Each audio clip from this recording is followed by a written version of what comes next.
Hello friend, आज मैं class 10th की बायोलॉजी के क्लास 10th की पूरे बायोलॉजी को निचोड़ कर एक मीठा रस बना दिया है, शहद बना दिया है, जो कि यह पूरे निचोड़ इस मास्टर वीडियो में है।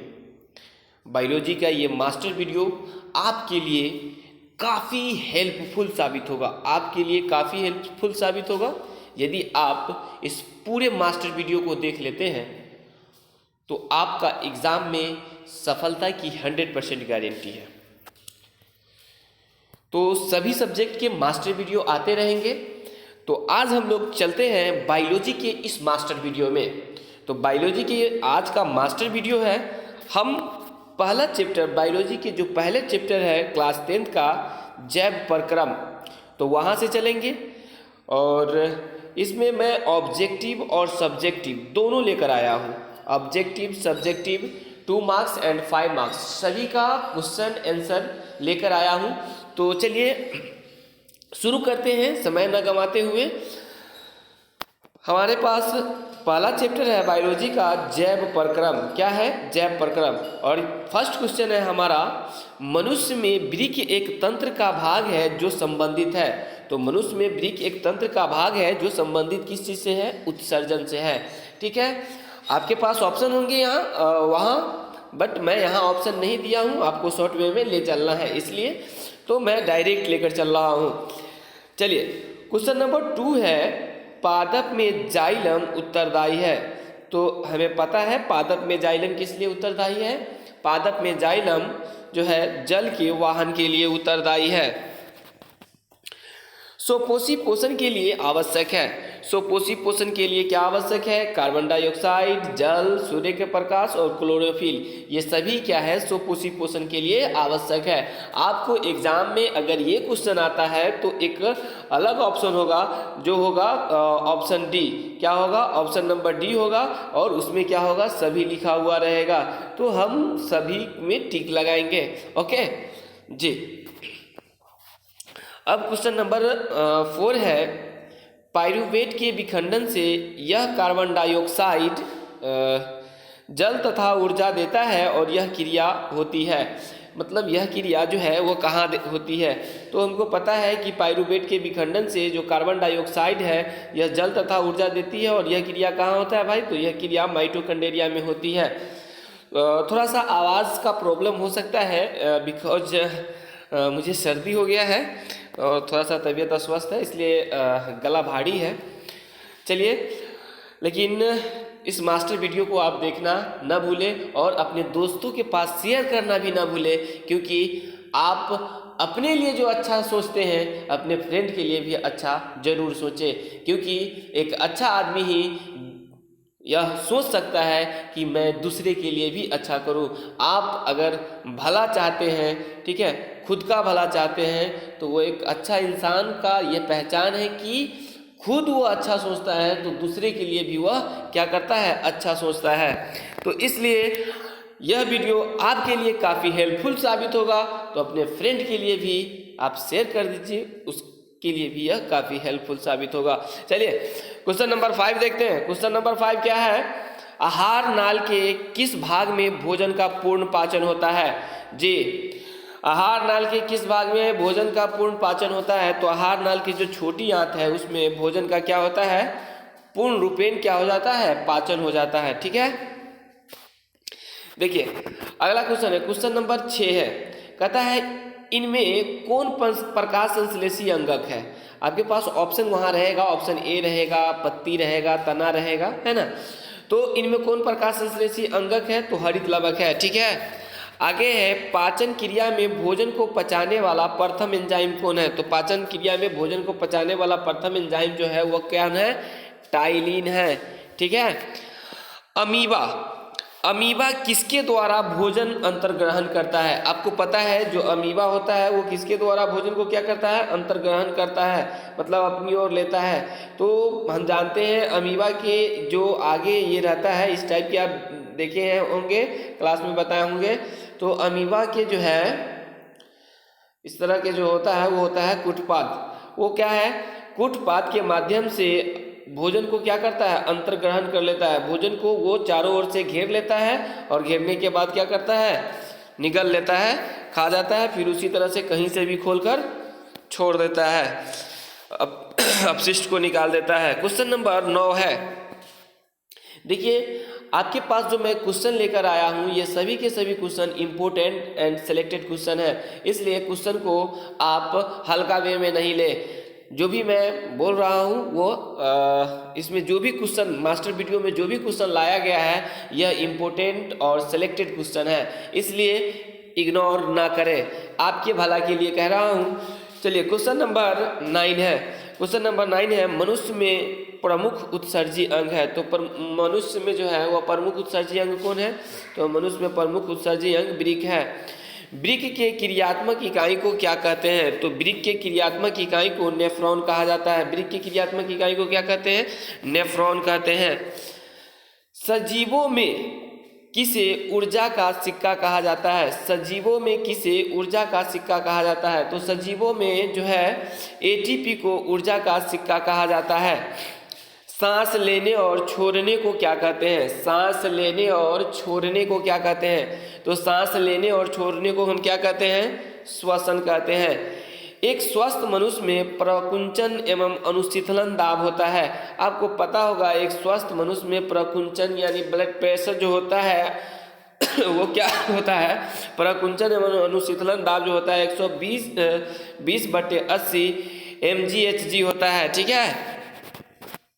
विश्राम की अवस्था में मनुष्य का हृदय 1 मिनट में कितना बार धड़कता है, तो विश्राम की अवस्था में मनुष्य का हृदय 1 मिनट में 72 बार धड़कता है। विश्राम की अवस्था में मनुष्य का हृदय 1 मिनट में कितना बार धड़कता है, 72 बार धड़कता है। कितने बार, 72 बार धड़कता है, ठीक है। चलिए क्वेश्चन नंबर 15 है, पौधों में जाइलम द्वारा पदार्थों का स्थानांतरण होता है। जाइलम द्वारा पदार्थ जो होता है, पौधों में दो वाहिकाएं होते हैं, दो वाहिकाएं होते हैं, जाइलम और फ्लोएम, जाइलम और फ्लोएम। तो क्या होता है, जाइलम का कार्य है जल को लेकर यानी नीचे से ऊपर की ओर जाना, तो यानी उसके लिए पदार्थ कौन हो गया, जल हो गया, खनिज लवण जो है। अब ये क्या करता है, नीचे से ऊपर की ओर लेकर जाता है। तो पौधों में जाइलम का कार्य क्या है, पदार्थों का स्थानांतरण वो किस दिशा में करता है, तो वह ऊपर की ओर लेकर जाता है, यानी नीचे से ऊपर की ओर लेकर जाना। हरे पौधे में भोजन बनाने की प्रक्रिया को क्या कहते हैं, तो हम जानते हैं हरे पौधे में भोजन बनाने की जो प्रक्रिया है उसको क्या कहते हैं, प्रकाश संश्लेषण कहते हैं। मछलियाँ किस अंग द्वारा श्वसन करती है, मछलियाँ जो है वह गिल्स द्वारा सांस लेती है, किस द्वारा, गिल्स द्वारा, ठीक है। इनमें से किसकी उपस्थिति के कारण रक्त का रंग लाल होता है, तो हीमोग्लोबिन की उपस्थिति के कारण रक्त का रंग जो होता है वह लाल होता है। अगला क्वेश्चन है 19वां, किस प्रकार की श्वसन में अधिक ऊर्जा निकलता है। आपको पता है कि श्वसन दो तरह से होता है, एक वायवीय श्वसन, एक अवायवीय श्वसन। तो वायवीय श्वसन जो होता है उसमें अत्यधिक ऊर्जा निकलता है, ठीक है। क्वेश्चन नंबर 20 है, फ्लोएम से खाद्य पदार्थों का स्थानांतरण यानी फ्लोएम से जो फ्लोएम है उससे खाद्य पदार्थ को जो स्थानांतरण है यानी परिवहन है वो पौधों में किस दिशा में होता है, तो फ्लोएम का क्या कार्य है, वह जो भोजन को लेकर आता है। तो ऐसा नहीं कि जब आप देखें कि जाइलम जल को लेकर ऊपर की ओर जा रहा था, लवण को लेकर ऊपर की ओर जा रहा था, तो ये नहीं है कि अगर जो फ्लोएम है तो वो ऊपर से नीचे भोजन को लेकर आएगा, बल्कि फ्लोएम का कार्य क्या है, फ्लोएम का कार्य है कि वह पौधे में विभिन्न दिशाओं में यानी सभी दिशाओं में ऊपर नीचे दोनों ओर वो भोजन का क्या करता है, स्थानांतरण करता है। तो इसका राइट आंसर हो जाएगा ऊपर और नीचे दोनों ओर, क्या हो जाएगा, ऊपर और नीचे दोनों ओर। श्वसन की प्रक्रिया में खाद्य पदार्थों का क्या होता है? जब हम सांस लेते हैं उस दौरान खाद्य पदार्थ का क्या होता है? तो हम सांस लेते हैं तो उस समय खाद्य पदार्थ का विघटन होता है। खाद्य पदार्थ क्या हो जाता है? टूट जाता है। मतलब जो हम खाए रहते हैं तो हम सांस लेते हैं उस दौरान में क्या हो जाता है? पच जाता है सभी के सभी। अगर हमारे सांस न चले तो क्या होगा? तो जो हम खाए हैं वह हमारा खाना नहीं पचेगा, उसी तरह से रह जाएगा। कभी आप मुर्गा को देखे होइएगा या मुर्गी को जबा होता है तो उसको अंदर से जब साफ करता है तो ऐसा ही चावल उवल निकल जाता है, अर्थात वो जस्ट निकला रहता है और वह उसका विघटन नहीं हो पाया रहता है।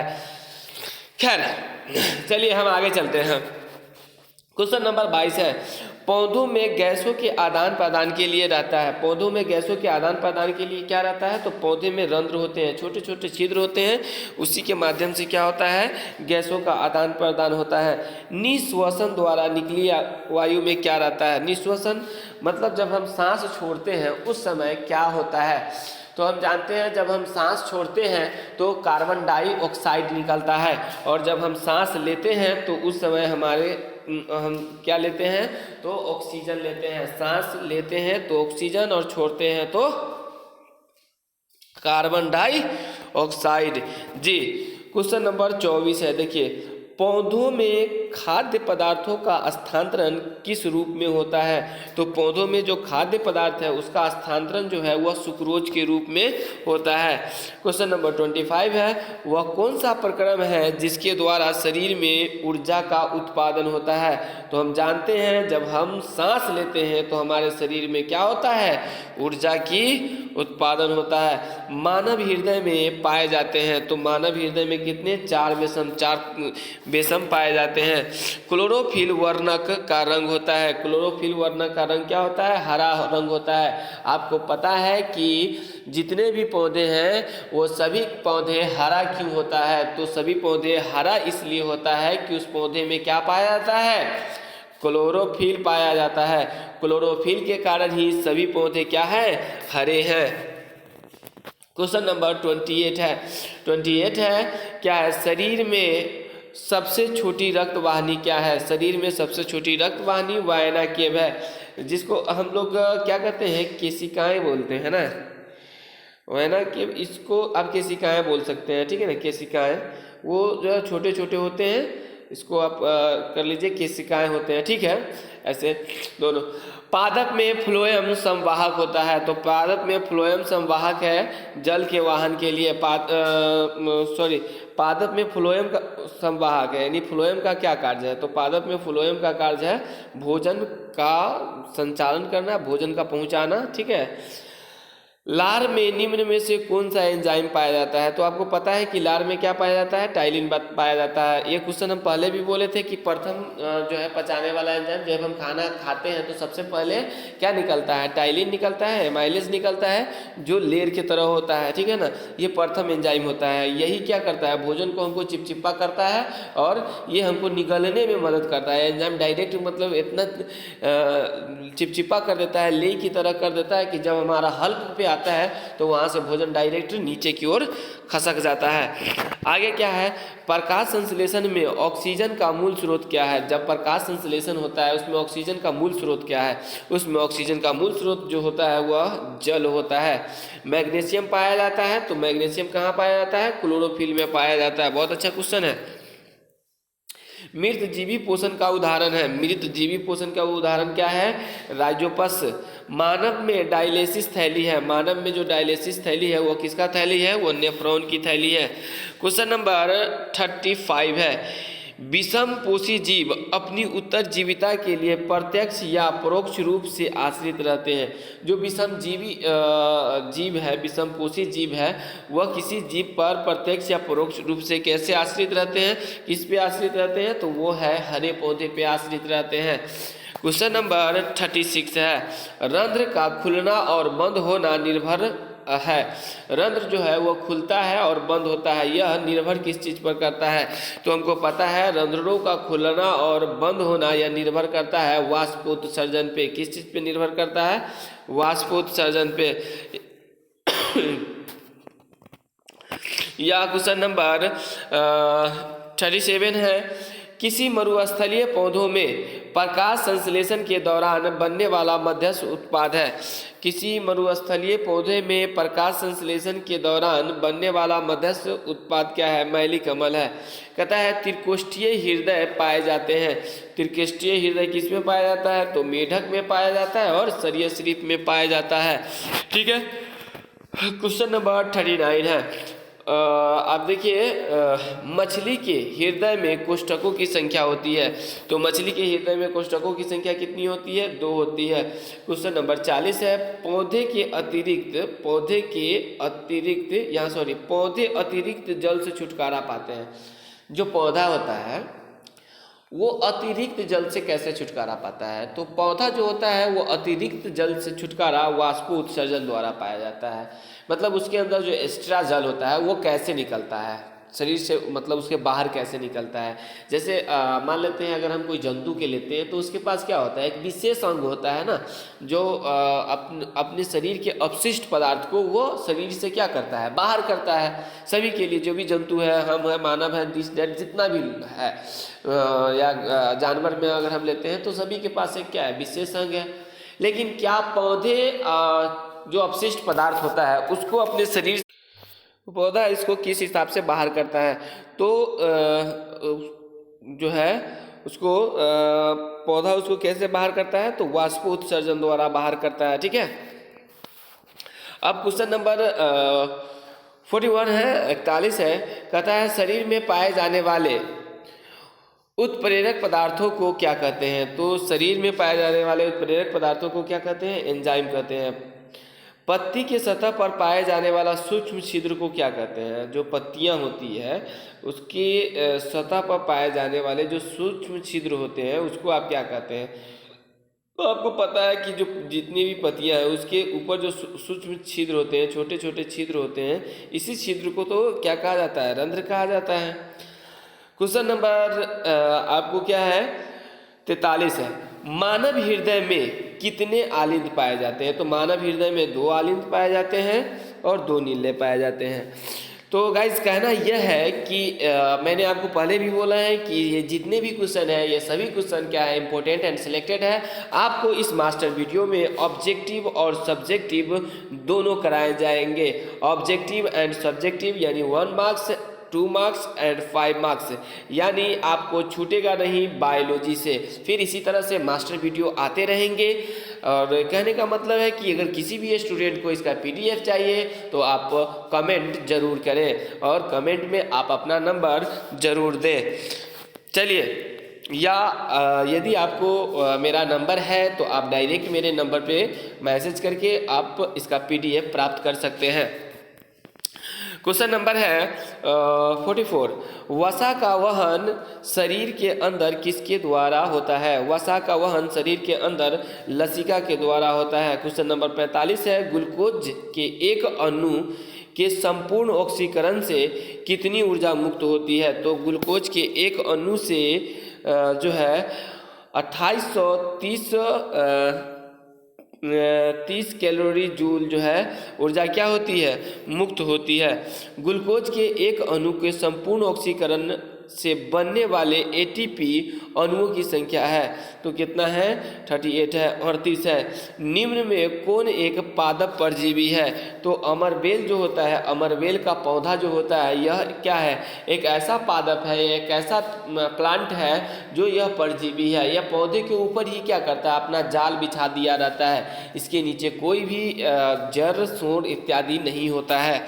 चलिए, क्वेश्चन नंबर 48 है। रक्त का थक्का बनने में सहायता करता है। तो रक्त के थक्का बनाने में कौन सहायता करता है?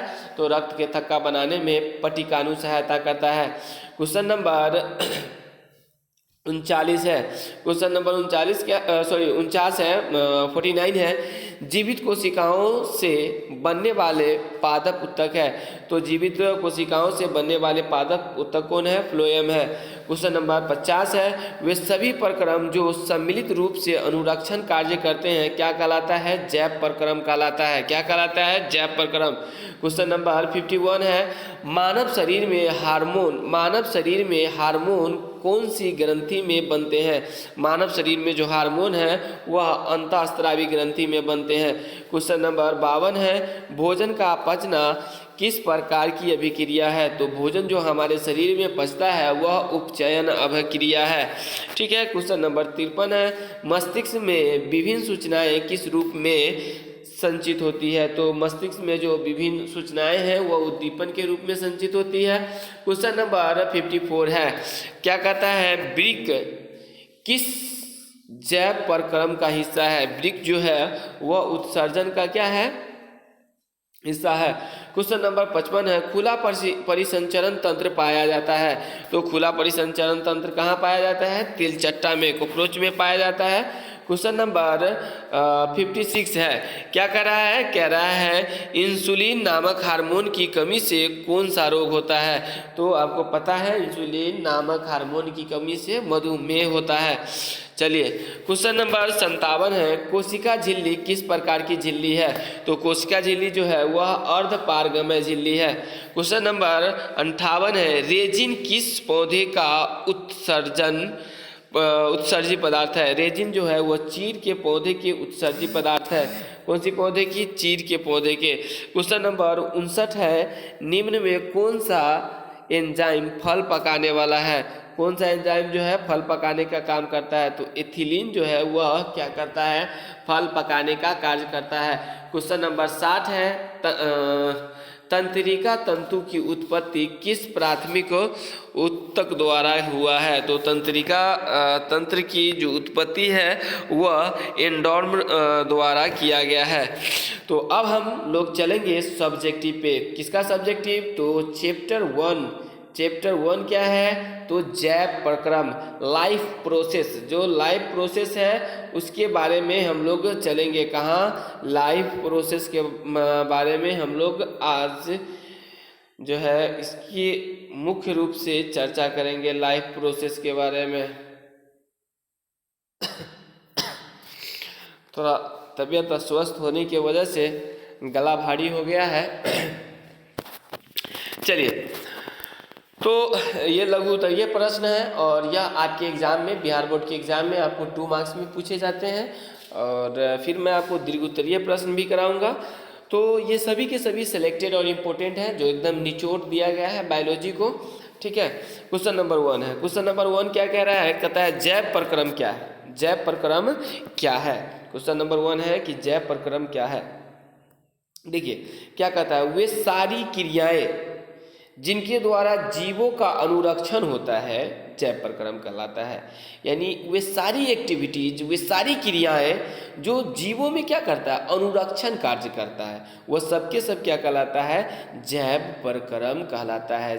चाहे वो पोषण हो, श्वसन हो, उत्सर्जन हो, यही सब क्या है? जैव प्रक्रम है, जैव प्रक्रम का हिस्सा है।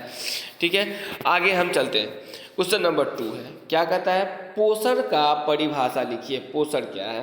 कहता है वह विधि जिससे जीव पोषक तत्वों को ग्रहण कर उसका उपयोग करता है, पोषण कहलाता है। क्या कहता है? पोषण क्या है?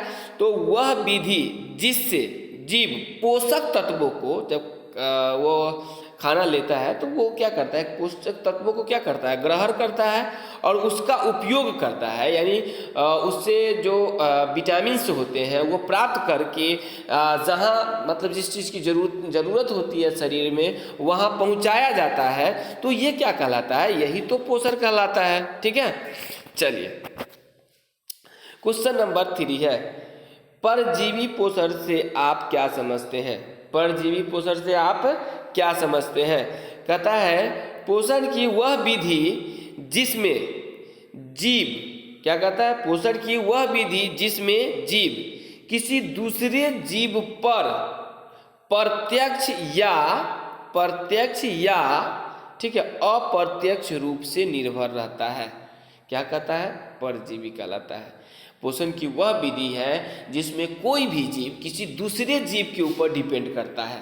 कोई जीव किसी दूसरे जीव के ऊपर प्रत्यक्ष रूप से, यानी प्रत्यक्ष हो गया पूरे सट कर, अप्रत्यक्ष मतलब थोड़ा अलग होगा, यानी प्रत्यक्ष या अप्रत्यक्ष रूप से उसके ऊपर डिपेंड रहता है तो वो क्या कहलाता है, परजीवी कहलाता है। जैसे आप देखते हैं अम्ल, बेल, ग्रोथ, गोल, कृत्रिम, कवक, ये सब जो है क्या है, परजीवी है। अगला क्वेश्चन है प्रकाश संश्लेषण के लिए रासायनिक समीकरण लिखे। आता है 2 मार्क्स में, ये सब आता है। प्रकाश संश्लेषण के लिए क्या करना है, रासायनिक समीकरण लिखना है। तो देखिए कार्बन डाइऑक्साइड हो गया और इधर जल हो गया। क्या होता है, सूर्य के प्रकाश के उपस्थिति में, है ना, क्लोरोफिल मतलब होता है, क्लोरोफिल तो रहता ही है, क्लोरोफिल की उपस्थिति में जब कार्बन डाइऑक्साइड और जल ये क्या कर लेते हैं, इसकी उपस्थिति में अभिक्रिया करता है तो ये क्या कर देता है, यहाँ ग्लूकोज बना देता है। ग्लूकोज बना देता है, ऑक्सीजन बना देता है, पानी बना देता है और ऊर्जा बना देता है। ठीक है, तो ग्लूकोज का सूत्र क्या होता है, C6H12O6। पानी का हो गया ऑक्सीजन का हो गया O2 और पानी का हो गया H2O और प्लस ऊर्जा। अब ये संतुलित समीकरण नहीं थे तो इसको क्या कर दिया गया है, यहाँ इधर जो 6 देखते हैं या इधर 6 देखते हैं या ये इधर 6 देखते हैं, इसको क्या कर दिए हैं, संतुलित कर दिए हैं। ठीक है, संतुलित समीकरण मिल रही है। क्वेश्चन नंबर 5 देखिए, ये सभी को मैं एक शॉर्ट वे में लिखाया भी हूँ, शॉर्ट में ये बनाया हूँ, नोट किया गया है। यह मेरा नोट है, किसी स्टूडेंट के कॉपी से ही मैं आपको पेस्ट कर रहा हूँ, तो ये नोट है ये मेरा। ठीक है, क्वेश्चन नंबर 5 है, देखिए हमारे जैसे बहुकोशिकीय जीवों में ऑक्सीजन की आवश्यकता पूरी करने में विसरण क्यों अपर्याप्त है। हमारे जैसे जो बहुकोशिकीय जीव है, बहुकोशिकीय जीवों में ऑक्सीजन की आवश्यकता को पूरी करने में विसरण क्यों अपर्याप्त है। तो क्या कहता है, बहुकोशिकीय जीवों में समस्त कोशिकाएं वातावरण के साथ संपर्क में नहीं रहते हैं। बहुकोशिकीय जीवों में जो है उसके जितनी भी सेल्स होते हैं वो डायरेक्ट वातावरण के साथ संपर्क में, टच में नहीं रहता है। जैसे आपके बॉडी के अंदर का जो टच है, आपके बॉडी के अंदर का कोई भी सेल्स हो तो वो डायरेक्ट वातावरण के तो संपर्क में नहीं रह पाएगा। जैसे मान लेते हैं हृदय, किडनी है, दिल है, मतलब वो सब, अब वो संपर्क में नहीं हो पाता है। तो यहाँ पर विसरण कार्य तो संभव ही नहीं है कि विसरण होगा, डायरेक्ट जो सेल्स है वो हवा से डायरेक्ट टच करता हो, मतलब वातावरण से डायरेक्ट टच करता। बहुकोशिकीय जीव में तो ऐसा पॉसिबल ही नहीं है। इसलिए बहुकोशिकीय जीवों में ऑक्सीजन की पूर्ति करने के लिए विसरण अपर्याप्त है। भाई समझ में आ गई? चलिए हम आगे चलते हैं। क्वेश्चन नंबर 6 है, कहता है कोई वस्तु सजीव है, इसका निर्धारण करने के लिए हम किस मापदंड का उपयोग करेंगे। हम कैसे जानेंगे कि कोई वस्तु सजीव है या निर्जीव है। तो हम जानते हैं कि अगर कोई भी वस्तु है वो सजीव है या निर्जीव है तो इसका पता करने के लिए हमें क्या करना चाहिए, तो हमको यह देखना चाहिए कि क्या वह चलता है या नहीं चलता है, वो वृद्धि करता है या नहीं करता है, वो सांस लेता है या नहीं लेता है, ठीक है, वो प्रजनन करता है या नहीं करता है। अगर ये सब चीज़ देखते हैं, अगर उसमें पाया जाता है तो वह सजीव है और नहीं पाया जाता है तो वह सजीव नहीं है। चलिए क्वेश्चन नंबर 7 देखते हैं। कहता है किसी जीव द्वारा किन किन कच्ची सामग्रियों का उपयोग किया जाता है। किसी जो जीव है उनके द्वारा किन किन कच्ची सामग्रियों का उपयोग किया जाता है। तो किसी जीव द्वारा निम्नलिखित कच्ची सामग्रियों का उपयोग किया जाता है। नंबर 1 भोजन, ऑक्सीजन और जल। ये कच्ची सामग्रियों का क्या किया जाता है, किसी जीव द्वारा उपयोग किया जाता है। क्वेश्चन नंबर 8 है, जीवों के अनुरक्षण के लिए आप किन प्रक्रमों को आवश्यक मानेंगे। मतलब जो जीव है उसको अनुरक्षण के लिए कौन सा प्रक्रम को आप अच्छा मानेंगे। तो भाई उसके लिए तो सभी प्रक्रम अच्छे हैं। अगर हम जीवों के प्रक्रम के बात करें, जीव में तो अनेक कई सारे प्रक्रम हैं। पोषण भी उसके लिए अनिवार्य है, श्वसन भी अनिवार्य है, उत्सर्जन भी अनिवार्य है, परिवहन भी अनिवार्य है। तो जीवन था। जीवन के अनुरक्षण के लिए जो है कौन सा प्रक्रम आवश्यक मानेंगे। तो हम ये सभी प्रक्रम को क्या करेंगे, हम यहाँ लिखेंगे जीवन के अनुरक्षण के लिए ये सभी प्रक्रम या निम्नलिखित प्रक्रम आवश्यक है। और निम्नलिखित प्रक्रम में कौन आता है, डायरेक्ट ऐसे लिख देंगे क्या, जीवन के अनुरक्षण के लिए निम्नलिखित प्रक्रम आवश्यक हम मानेंगे। तो आवश्यक मानेंगे जिसमें क्या आएगा, पोषण आएगा, श्वसन आएगा, उत्सर्जन आएगा और परिवहन आएगा। तो ये सभी के सभी क्या है, आवश्यक हम मानेंगे। ओके, चलिए क्वेश्चन नंबर 5 है। क्वेश्चन नंबर 5 क्या कह रहा है, हमारे जैसे बहुकोशिकीय जीवों में ऑक्सीजन की आवश्यकता पूरी करने में विसरण क्यों अपर्याप्त है। सॉरी, ये क्वेश्चन जो है हमको ऐसा लगता है ये पेज को मैं 2 बार PDF बना दिया हूँ, तो ये बाय मिस्टेक इस पेज का 2 बार PDF हो चुका है। चलिए क्वेश्चन नंबर 9 है। क्वेश्चन नंबर 9 क्या कहता है, वायवीय तथा अवायवीय श्वसन में क्या अंतर है। वायवीय और अवायवीय श्वसन में क्या अंतर है। तो वायवीय और अवायवीय श्वसन में क्या अंतर है, तो वायवीय और अवायवीय श्वसन में निम्नलिखित अंतर है। हम क्या करेंगे, एग्जाम हॉल में डायरेक्ट हम इस तरह से बीच से देंगे और एक तरफ लिख देंगे वायवीय श्वसन और दूसरी तरफ लिख देंगे अवायवीय श्वसन। एक तरफ के पॉइंट देंगे, पॉइंट नंबर 1। अब यहाँ पे क्या दिया हुआ है, वो वायवीय श्वसन ऑक्सीजन की उपस्थिति में होता है। अगर आप ऑक्सीजन में हैं, ऑक्सीजन जोन क्षेत्र में हैं, तो उसी कंडीशन में वायवीय श्वसन होगा। ऑक्सीजन वाले जोन क्षेत्र मतलब समझ लीजिए, ठीक है ना, अपना जो ऑक्सीजन का जो एटमॉस्फेयर है, अपना जो ये परत है पृथ्वी की, जो निचली सतह है, यहाँ पे ऑक्सीजन है और इसमें आप रहेंगे तो ऑक्सीजन मिल पाएगा और यहाँ पे ही वायवीय श्वसन संभव है। या आप ऊपर बहुत ऊपर चले जाएंगे तो वहाँ भी आपको ऑक्सीजन नहीं मिल पाएगा, या ज़मीन के खोद के एकदम नीचे की ओर चले जाइए, ठीक है, तो वहाँ दिक्कत होगा आपको सांस लेने में, वहाँ तो आप गर्म से ही मर जाइए। आगे क्या है, एक तरफ इसमें देंगे, देखिए क्या कहता है, इसका फर्स्ट पॉइंट देंगे और ऑक्सीजन की अनुपस्थिति में, यहाँ ऑक्सीजन नहीं रहेगा तो भी हो जाएगा। अब कैसे, तो ये क्या है, पानी उनी जो घुला हुआ रहता है उस वहाँ भी हो जाता है, जो कि पानी में भी क्या है, ऑक्सीजन मिले हुए हैं, तो वहाँ से हो जाता है। ये कणों की मात्रा में, इसमें भरपूर मात्रा में ऑक्सीजन होनी चाहिए, इसमें भरपूर मात्रा में ऑक्सीजन नहीं होता है तो भी हो जाता है अवायवीय श्वसन। जैसे देखिए यहाँ क्या कहता है कि इस क्रिया में मतलब वायवीय श्वसन में क्या होता है, ग्लूकोज का पूर्ण ऑक्सीकरण होता है और यहाँ जो होता है ग्लूकोज का पूर्ण ऑक्सीकरण नहीं होता है। यहाँ क्या होता है, तो यहाँ होता है कि कोशिका के जीव द्रव एवं माइटोकॉन्ड्रिया में पूर्ण होता है। यह क्रिया होता है कहाँ पर जाके कंप्लीट हो जाता है, कोशिका सेल्स या जीव द्रव में। और क्या होता है, यह क्रिया केवल और केवल जीव द्रव में पूर्ण होता है। ये 2 जगह पूर्ण हो सकते हैं। यहाँ देखिए कुछ पॉइंट कहता है, इस क्रिया से कार्बन डाइऑक्साइड एवं जल बनता है और इसमें क्या होता है, अल्कोहल और कार्बन डाइऑक्साइड बनते हैं, ठीक है। क्वेश्चन नंबर 10 है, क्या कहता है, स्वपोषी पोषण तथा विषमपोषी पोषण में अंतर बताएं। देखिए ये क्वेश्चन सब आता रहता है, इसको देखना जरूरी है, ठीक है। आपको टेस्ट ही आपका बेस्ट बनाएगा, क्योंकि आप रिहर्सल जितना करते रहेंगे, आप जितना प्रैक्टिस करते रहेंगे, आपका तैयारी उतना ही सफल तरीके से हो पाएगा। तो चलिए आगे देखते हैं।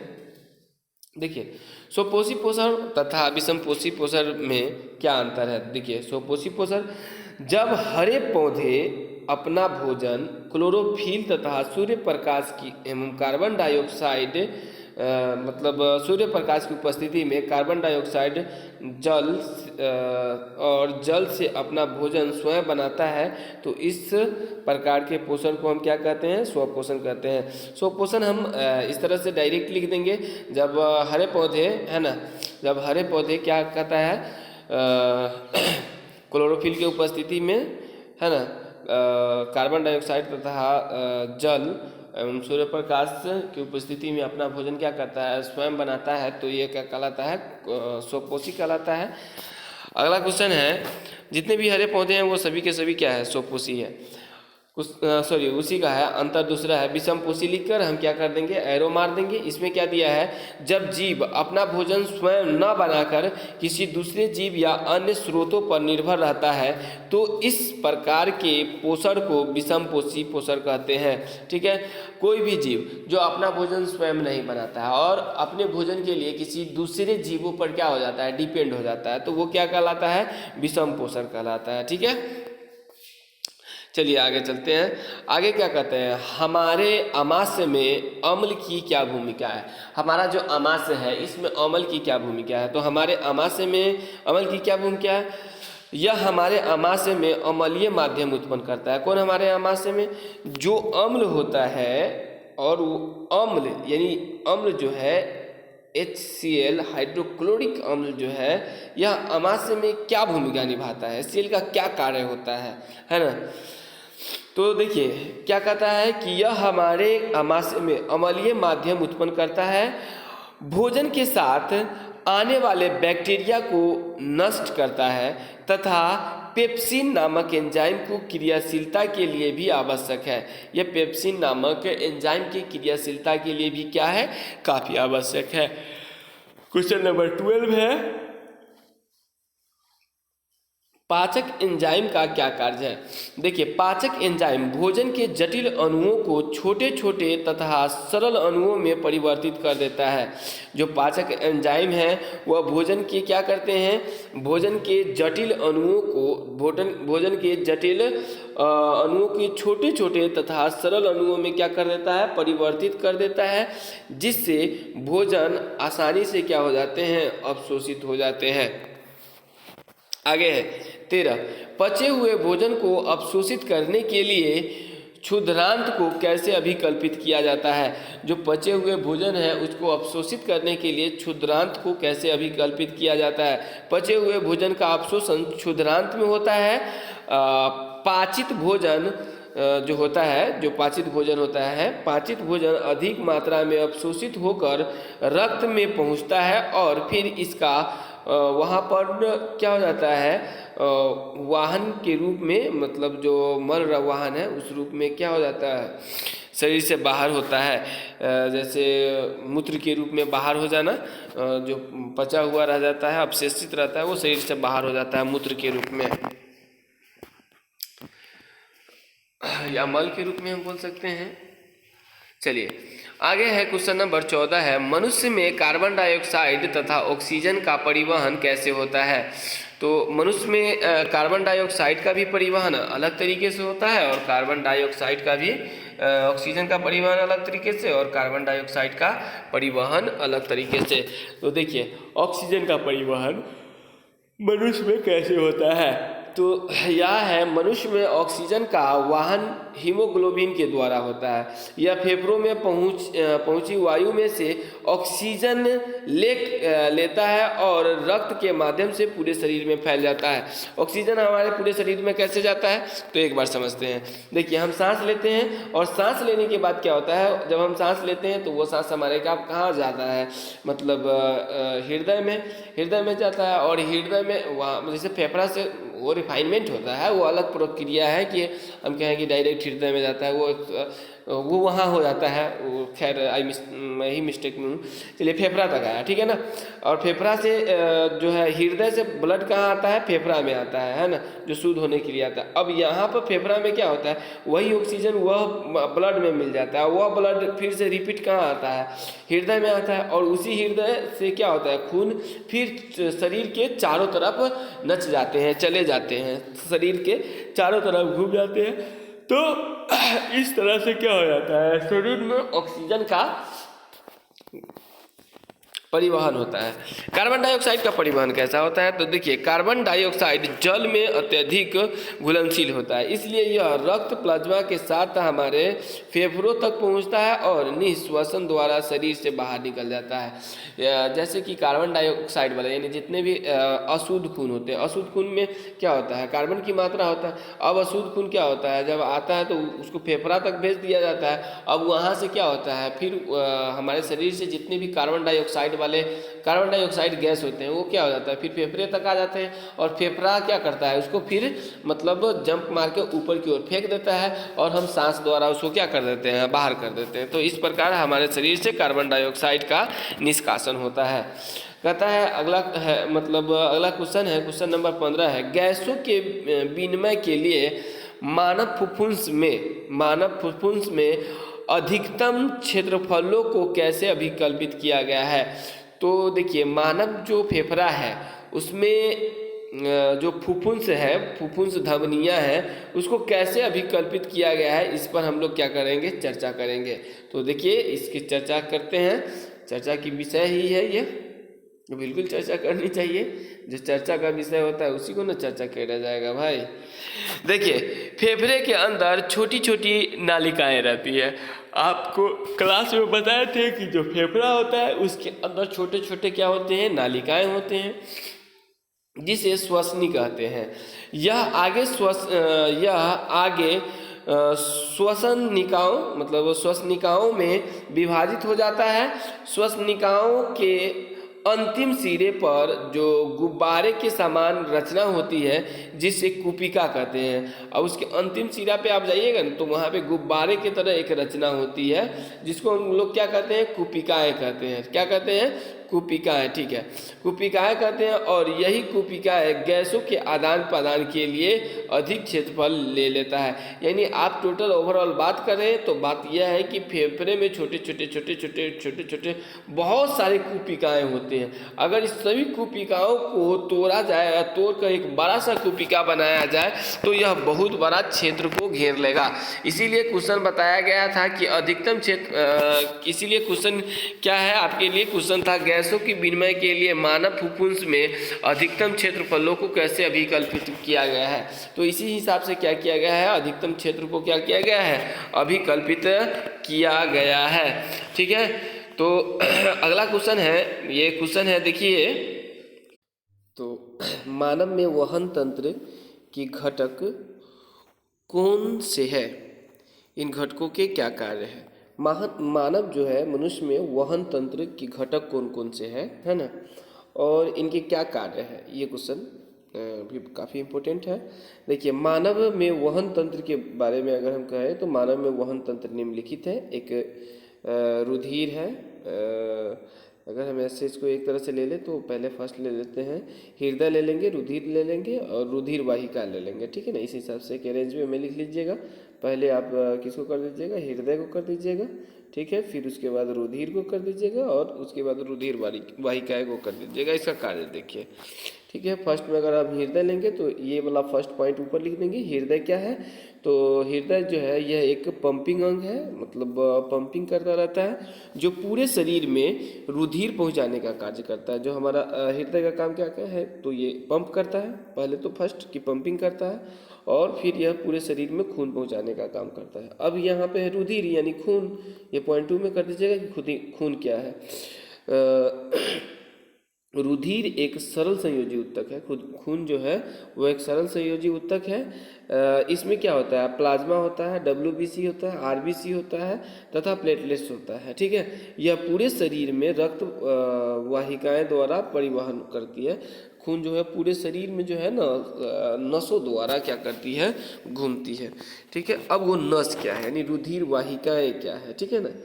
कहता है समस्त शरीर में रुधिर वाहिकाओं का संजाल फैला होता है, मतलब खून की जो पहुंचाने का होता है पूरे शरीर में, ये एक संजाल के तरह है, एक नेटवर्क के तरह, एक जाल के तरह है, जिसे क्या कहते हैं, रुधिर वाहिकाएं कहते हैं। ठीक है,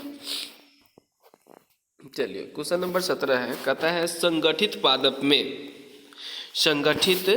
पादप में वहन तंत्र के घटक क्या है, मतलब जैसे उच्च संगठित पादप में, जो उच्च संगठित का है, उच्च संगठित पादप में वहन तंत्र के घटक क्या है।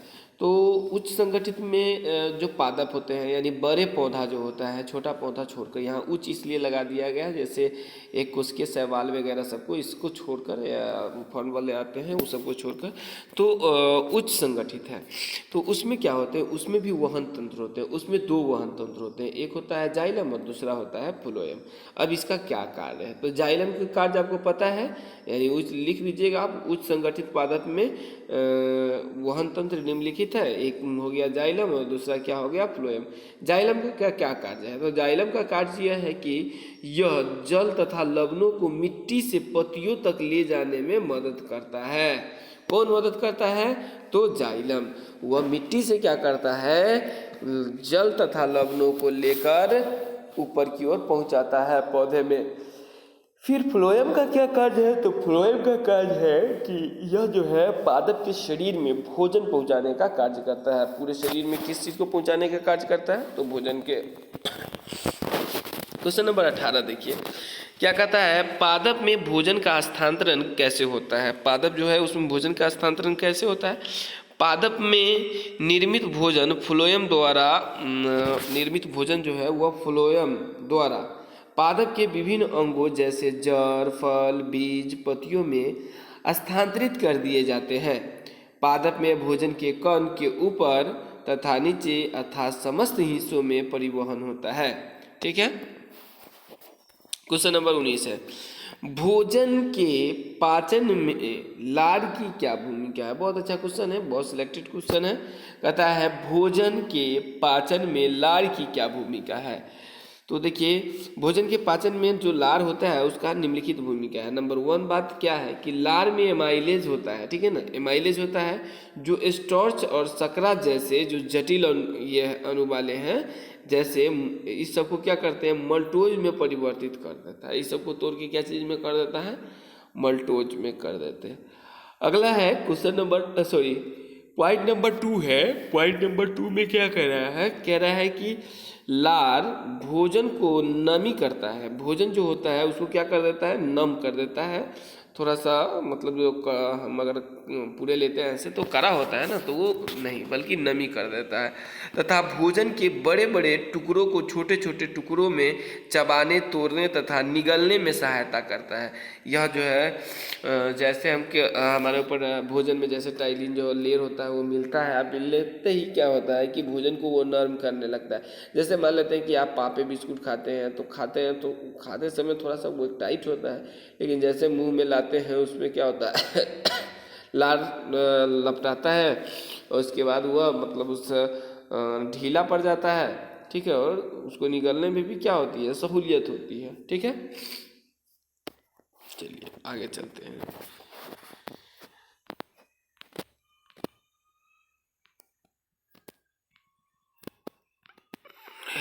क्वेश्चन नंबर 20 है। क्वेश्चन नंबर 20 क्या है?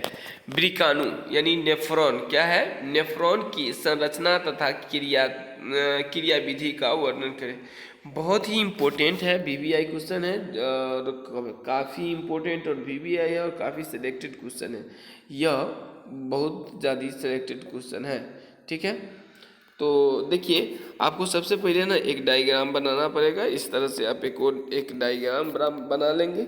देख लीजिए कि ये किस तरह से डायग्राम बने हुए हैं, कहाँ धमनी है, कहाँ बोमेन संपुट है, कहाँ कुंडलित नालिका है, कहाँ हेनेल कैप है, ये सभी को आपको देख लेना है। इस हिसाब से आपको क्या कर लेना है? एक डायग्राम बना लेना है। ठीक है, डायग्राम बनाने के बाद इसको संरचना लिखकर थोड़ा सा एग्जाम में कभी भी 2 तरह के पेन आप यूज करेंगे, एक ब्लैक दूसरा ब्लू। एक मोटा बॉल पेन, मतलब दोनों मोटा बॉल पेन ही ले लीजिएगा। ऐसे एज लाइक अगर आप पतला बॉल पॉइंट पेन से लिखते हैं तो पतला बॉल पॉइंट पेन भी ले लीजिएगा, लेकिन आई सजेस्ट यू, मैं आपको सजेस्ट करूंगा कि एक मोटा बॉल पॉइंट पेन ले लीजिएगा ब्लैक वाला, टॉपिक बनाने के लिए। और उसका कई सारे काम हो सकते हैं। जब आप रैंकिंग करेंगे तो आपका रैंकिंग भी स्पीड वे में हो जाएगा, इसलिए आप एक बॉल पॉइंट पेन जो है एक्स्ट्रा लेकर जाएंगे जो मोटा रहेगा। यहाँ संरचना लिख के एरो मार के आगे हम बढ़ेंगे। ब्रिकाणु जो होता है वो गुर्दे की संरचनात्मक एवं क्रियात्मक इकाई है। इसमें एक नालिका होती है जो संग्राहक नालिका से जुड़ी रहती है। ठीक है, आप इसका देख रहे हैं, इसका इसी का पूरे विवरण है। ये क्या किया है, ये नालिका हमको संग्राहक नालिका से क्या हुई है? जुड़ी हुई है। फिर आगे यहाँ पे एक कप की जैसी रचना है। ठीक है ना, ये आप कप की तरह आप क्या देख रहे हैं? रचना देख रहे हैं, जिसको हम क्या कहते हैं? वुमेन संपुट कहते हैं। वुमेन, इसमें क्या होते हैं? बहुत सारे कोशिका के गुच्छे होते हैं। ठीक है ना, जिसको हम क्या कहते हैं? ग्लोमेरुलस कहते हैं। क्या कहते हैं? ग्लोमेरुलस कहते हैं। और ये सब क्या है? इसका कार्य है, संरचना है। हम इसको संरचना के बारे में चर्चा करना था, तो इसकी हम संरचना के बारे में यहाँ वुमेन संपुट कहते हैं। वही बात हम चर्चा भी किए हुए हैं। क्या कहता है? प्रत्येक वुमेन संपुट की कोशिकाओं के गुच्छे कप के अंदर रहते हैं, जिसे ग्लोमेरुलस कहते हैं। ठीक है, तो इस तरह से लिख देना है। और बढ़ा चढ़ा कर लिखना है तो और बढ़ा चढ़ा कर लिख देंगे।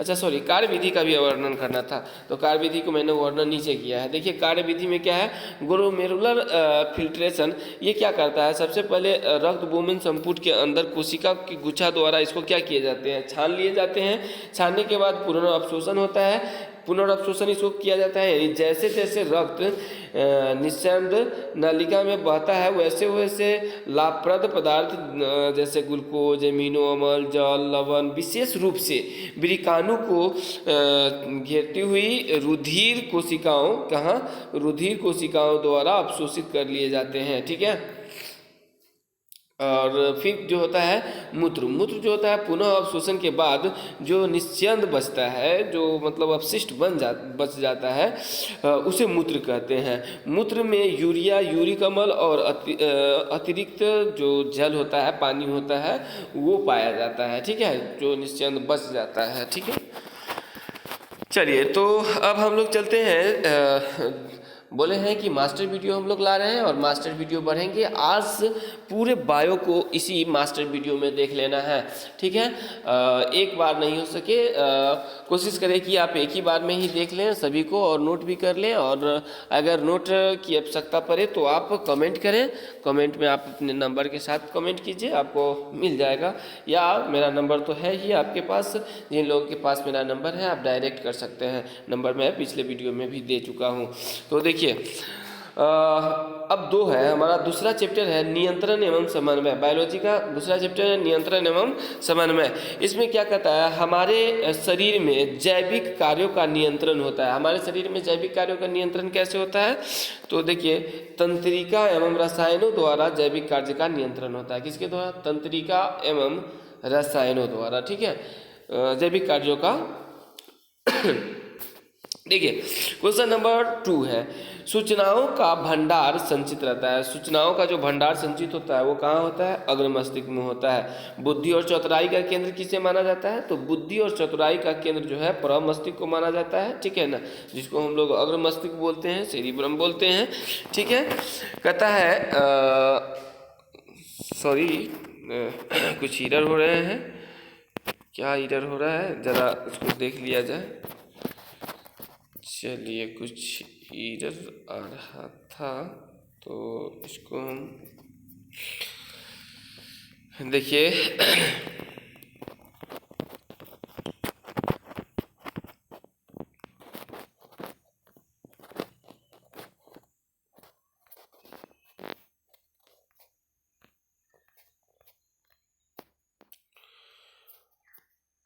और मेहनत जो है एकदम जम के करना है। जब तक आप जम कर मेहनत नहीं करेंगे तब तक समझिए आप कामयाब नहीं होंगे। और मैं तो शुरू से कह रहा हूँ आपको प्रैक्टिस आप करते रहें।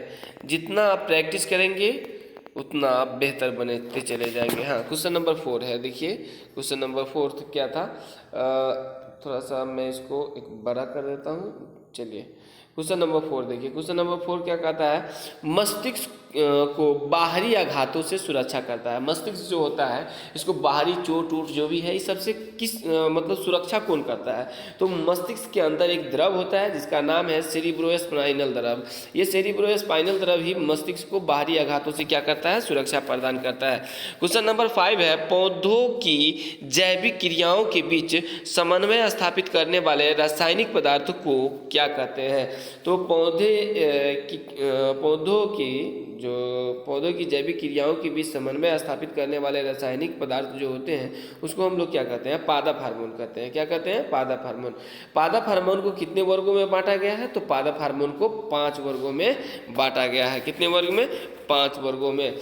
फल पकाने वाला हार्मोन कौन है, तो फल पकाने वाले हार्मोन जो है वह एथिलीन है। जंतुओं में नियंत्रण एवं समन्वय कितने प्रकार से होता है, तो जंतुओं में नियंत्रण और समन्वय 2 प्रकार से होता है। प्रत्येक न्यूरॉन में एक तारा जैसी आकृति होती है, रचना होती है। आप जो न्यूरॉन बनाए होंगे उसमें डेंड्राइट होता है वो इस तरह से होते हैं, फिर मतलब ऐसे ऐसे होते हैं, मतलब एक स्टार की तरह आकृति हो जाती है, और इस स्टार को हम लोग क्या कहते हैं, साइटोन कहते हैं। मेनली मुझे ये समझाना था। जंतुओं के शरीर में एक विशेष प्रकार का उत्तक होता है जिसे हम लोग तंत्रिका उत्तक कहते हैं। जितने भी जंतु हैं उसमें एक विशेष प्रकार की उत्तक होती है जिसे क्या कहा जाता है, तंत्रिका उत्तक कहा जाता है। दो तंत्रिका कोशिका के मध्य खाली स्थान को क्या कहते हैं, तो दो तंत्रिका कोशिका के मध्य खाली स्थान को सिनेप्स कहते हैं, या कभी कभी सिनेटिक दरार भी ऑप्शन में आ जाता है, सिनेप्स कहते हैं, ठीक है ना, क्या कहते हैं, सिनेप्स, या उसी का सिनेटिक दरार नाम है। मानव मस्तिष्क का औसतन भार कितना होता है? मानव मस्तिष्क का औसतन भार जो होता है वह 1.5 kg होता है, यानी 1 kg 500 ग्राम। क्वेश्चन नंबर 13 है, मानव मस्तिष्क का औसतन आयतन कितना होता है? तो मानव मस्तिष्क का औसतन आयतन होता है 1600 ml, ठीक है, सॉरी 1650 ml। मानव मस्तिष्क को कितने भागों में बांटा गया है? मानव मस्तिष्क को 3 भागों में बांटा गया है। वो 3 भाग कौन कौन है? तो वही है अग्र मस्तिष्क, मध्य मस्तिष्क और पश्चिम मस्तिष्क, ठीक है। मानव मस्तिष्क का सबसे बड़ा भाग जो होता है वह अग्र मस्तिष्क होता है, जिसको हम लोग अग्र मस्तिष्क को भी 2 भाग में बांटा गया है, एक प्रव मस्तिष्क और ये तो अग्र मस्तिष्क जो हमारा है, ये अग्र मस्तिष्क जो है मानव मस्तिष्क का सबसे बड़ा भाग होता है, ठीक है। आगे क्या है? आगे है प्रेम, घृणा, भय, हर्ष, कष्ट इत्यादि, ये सब जो है अनुभव होता है, ये कहाँ होता है? यह प्रव मस्तिष्क में होता है, ठीक है ना, यह कहाँ होता है? प्रव मस्तिष्क में होता है। आँख की पेशियों का नियंत्रण कौन करता है? तो आँख की पेशियों का नियंत्रण जो है वो मध्य मस्तिष्क द्वारा होता है। क्वेश्चन नंबर 18 है, बातचीत, हाथ पैर की ऐच्छिक क्रियाओं का नियंत्रण कौन करता है? बातचीत अगर हम करते हैं, हाथ पैर की जो ऐच्छिक क्रियाएं हैं, इस सब के नियंत्रण कौन करता है? तो इस सब का नियंत्रण करता है सेरिबेलम। सेरिबेलम यानी कौन है? अनुमस्तिष्क। कौन सा मस्तिष्क? अनुमस्तिष्क। कहता है कौन से हार्मोन के स्त्राव कम होने से मनुष्य में बौनापन हो जाता है? तो आपको पता है वृद्धि हार्मोन के स्त्राव कम हो जाने से क्या हो जाता है? मनुष्य में बौनापन हो जाता है। इसको जाइगेटिज्म कभी कहते हैं, इसको क्या कहते हैं? जाइगेटिज्म भी कहते हैं। कहता है मनुष्य में घेघा रोग किस हार्मोन की कमी के कारण होता है? तो मनुष्य में जो घेघा रोग है वह थायरोक्सिन की कमी के कारण हो जाता है। थायरोक्सिन जो है आयोडीन की कमी के कारण होता है। थायराइड ग्रंथि में कौन सा हार्मोन निकलता है? तो थायराइड ग्रंथि में कौन सा हार्मोन निकलता है? तो उसमें थायरॉक्सिन निकलता है। थायराइड ग्रंथि जो हमारे गर्दन के नज़दीक होता है, वहाँ से क्या कौन से हार्मोन निकलता है? तो वहाँ से थायरॉक्सिन नामक हार्मोन निकलता है। कहता है निम्न में से किसे मास्टर ग्रंथि कहा जाता है? आपको पता है पीयूष ग्रंथि को मास्टर ग्रंथि भी कहा जाता है, इसका नाम प्यूटेटरी ग्रंथि भी है, ठीक है। पीयूष ग्रंथि को प्यूटेटरी ग्रंथि भी कहा जाता है, यानी पीयूष ग्रंथि का नाम मास्टर ग्रंथि भी है। अगला क्वेश्चन है प्यूटेटरी ग्रंथि को मास्टर ग्रंथि क्यों कहा जाता है? अब हम यहाँ से चलेंगे 2 नंबरी वाला जो हमारा आया है अति लघु उत्तरीय प्रश्न, ठीक है। तो 2 नंबरी क्वेश्चन है कुछ, फिर 5 नंबर का होगा तो हम 5 नंबर पे चर्चा करेंगे। तो बहुत ही important question and selected question लाया हूँ मैं, तो कई बार इस बात को रिपीट कर चुका हूँ, तो इसको देखना नहीं भूले और दोस्तों को भी बीच शेयर करना ना भूले, ठीक है। और एक लाइक तो बनता है, आपके लिए मेहनत कंटिन्यूअस कर रहे हैं तो एक लाइक जरूर बनता है, ठीक है। आपके एक लाइक से हम मोटिव होते हैं, इसलिए आपका एक लाइक बनेगा। क्वेश्चन नंबर 23 है प्यूटेटरी ग्रंथि को मास्टर ग्रंथि क्यों कहा जाता है? यहाँ पे पीयूष ग्रंथि भी हो सकता है, जो मैंने बायो का टेस्ट लिया था उसमें मैंने पीयूष ग्रंथि ही दिया था। देखिए प्यूटेटरी ग्रंथि द्वारा कई अन्य महत्वपूर्ण अंतःस्रावी ग्रंथियों को नियंत्रण किया जाता है। जो पीयूष ग्रंथि होता है उसके द्वारा कई अन्य महत्वपूर्ण ग्रंथियों को क्या किया जाता है? नियंत्रण किया जाता है। इसलिए प्यूटेटरी ग्रंथि को या इसलिए पीयूष ग्रंथि को मास्टर ग्रंथि कहा जाता है, ठीक है। ये भी क्वेश्चन जो है बहुत ही इम्पोर्टेंट है। क्वेश्चन नंबर 24 है पादप हार्मोन क्या है? क्या है? पादप हार्मोन क्या है? पौधों की जैविक क्रियाओं के बीच समन्वय स्थापित करने वाले रासायनिक पदार्थ को पादप हार्मोन कहते हैं। पौधों में क्या होता है? पौधों की जैविक क्रियाओं के बीच समन्वय स्थापित करने वाले रासायनिक पदार्थ को क्या कहा जाता है?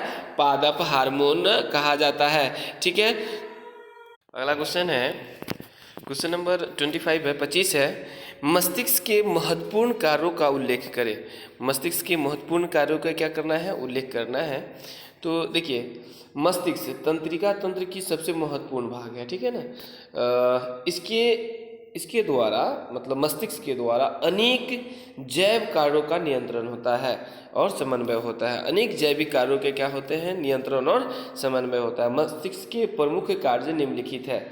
ठीक है, अब कौन कौन कार्य है? तो यह आवेगों को ग्रहण करता है, ठीक है, ग्रहण किए गए आवेगों की अनुक्रिया करता है, मतलब जो आवेग ग्रहण कर लेता है उस पर वो क्या करता है? अनुक्रिया करता है। विभिन्न आवेगों का सहसंबंध करता है। फिर क्या करता है? सूचनाओं का भंडार करता है, ठीक है ना।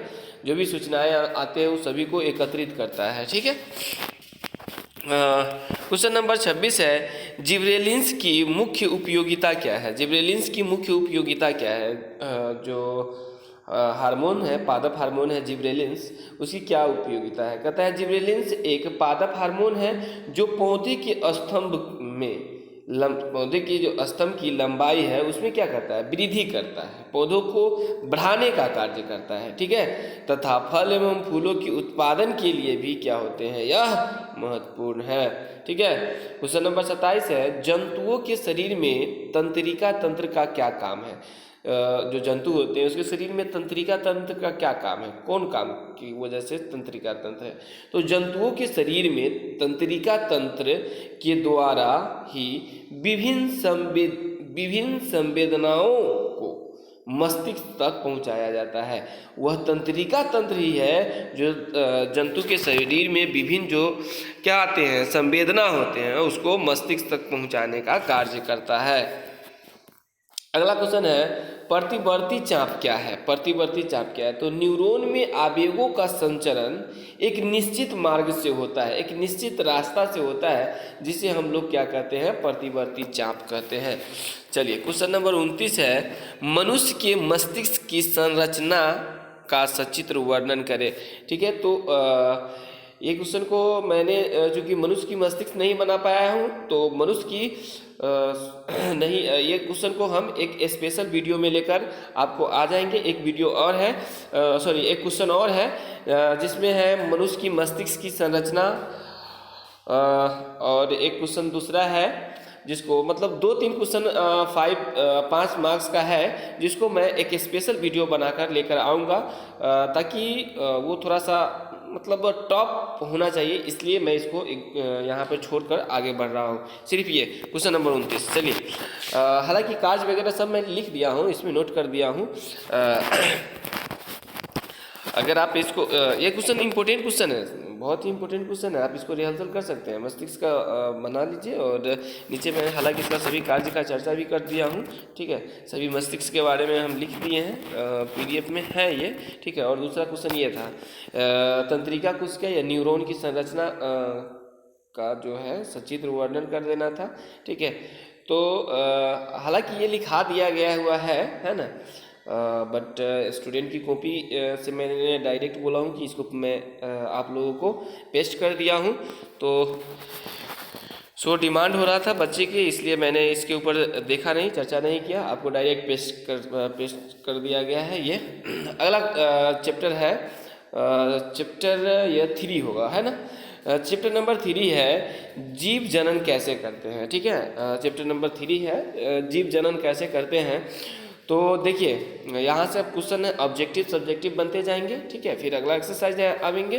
तो यहाँ है चौथा चैप्टर नंबर कितना है भाई? 4 है। 4 क्या कहता है? जीव जनन कैसे करते हैं। मुकुलन द्वारा प्रजनन होता है। तो मुकुलन द्वारा प्रजनन किस में होता है? ईस्ट में होता है। पुष्पी पौधों में लैंगिक जनन किसके द्वारा होता है? तो पुष्पी पौधे में जो लैंगिक जनन होते हैं वो फूलों द्वारा होता है। ठीक है, किसके द्वारा होता है? फूलों द्वारा।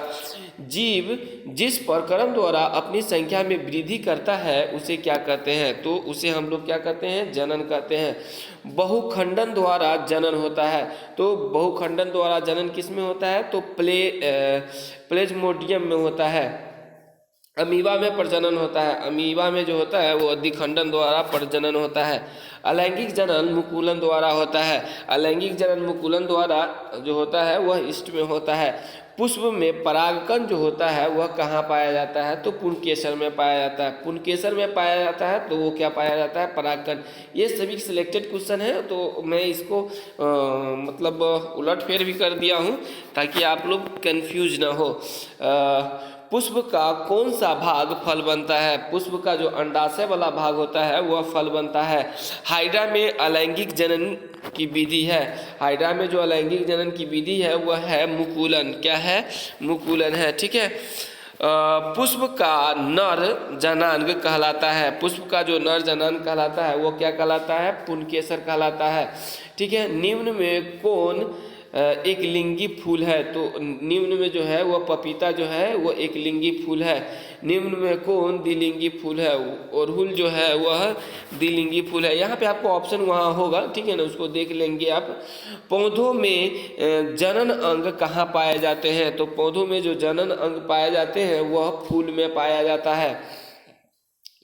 अंडाणु निषेचन होता है। अंडाणु का निषेचन कहाँ होता है? तो अंडाशय में होता है। शुक्राणु कहाँ बनते हैं? तो शुक्राणु जो है वो वृषण में बनते हैं। ठीक है। डीएनए कहाँ उपस्थित होता है? तो डीएनए जो पाया जाता है वह केंद्रक में पाया जाता है। स्त्रियों में लिंग गुणसूत्र का युग्म होता है। तो स्त्री में जो लिंग गुणसूत्र होते हैं वो XX होता है और पुरुष में जो होता है वह XY होता है। ठीक है ना। निम्न में कौन एक उभयलिंगी जंतु है? तो आपको ऑप्शन होगा वहाँ देख लीजिएगा, केचुआ। अगला है कि मानव में गर्भ अवधि होती है, मतलब गर्भ की जो अवधि होती है वो कितने दिनों की होती है? तो 270 दिनों की होती है, यानी अर्थात 40 सप्ताह की होती है। ठीक है। अगला क्वेश्चन है निम्न में कौन यौन संचारित रोग है? तो यहाँ है जैसे कुछ यौन संचारित रोग दिए गए हैं, जैसे सिफिलिस दिया गया है, एड्स दिया गया है, गुनूरिया दिया गया है और इनमें से सभी दिया गया है। तो ये सभी के सभी क्या है? ये सभी के सभी यौन संचारित रोग है। क्वेश्चन नंबर 22 है डेंगू उत्पन्न करने वाला मच्छर जो है वो किस तरह की जल में पाया जाता है? तो डेंगू उत्पन्न करने वाला मच्छर जो होता है वह साफ जल में पाया जाता है। मलेरिया उत्पन्न करने वाला जो मच्छर होता है वह गंदे जल में पाया जाता है। ठीक है।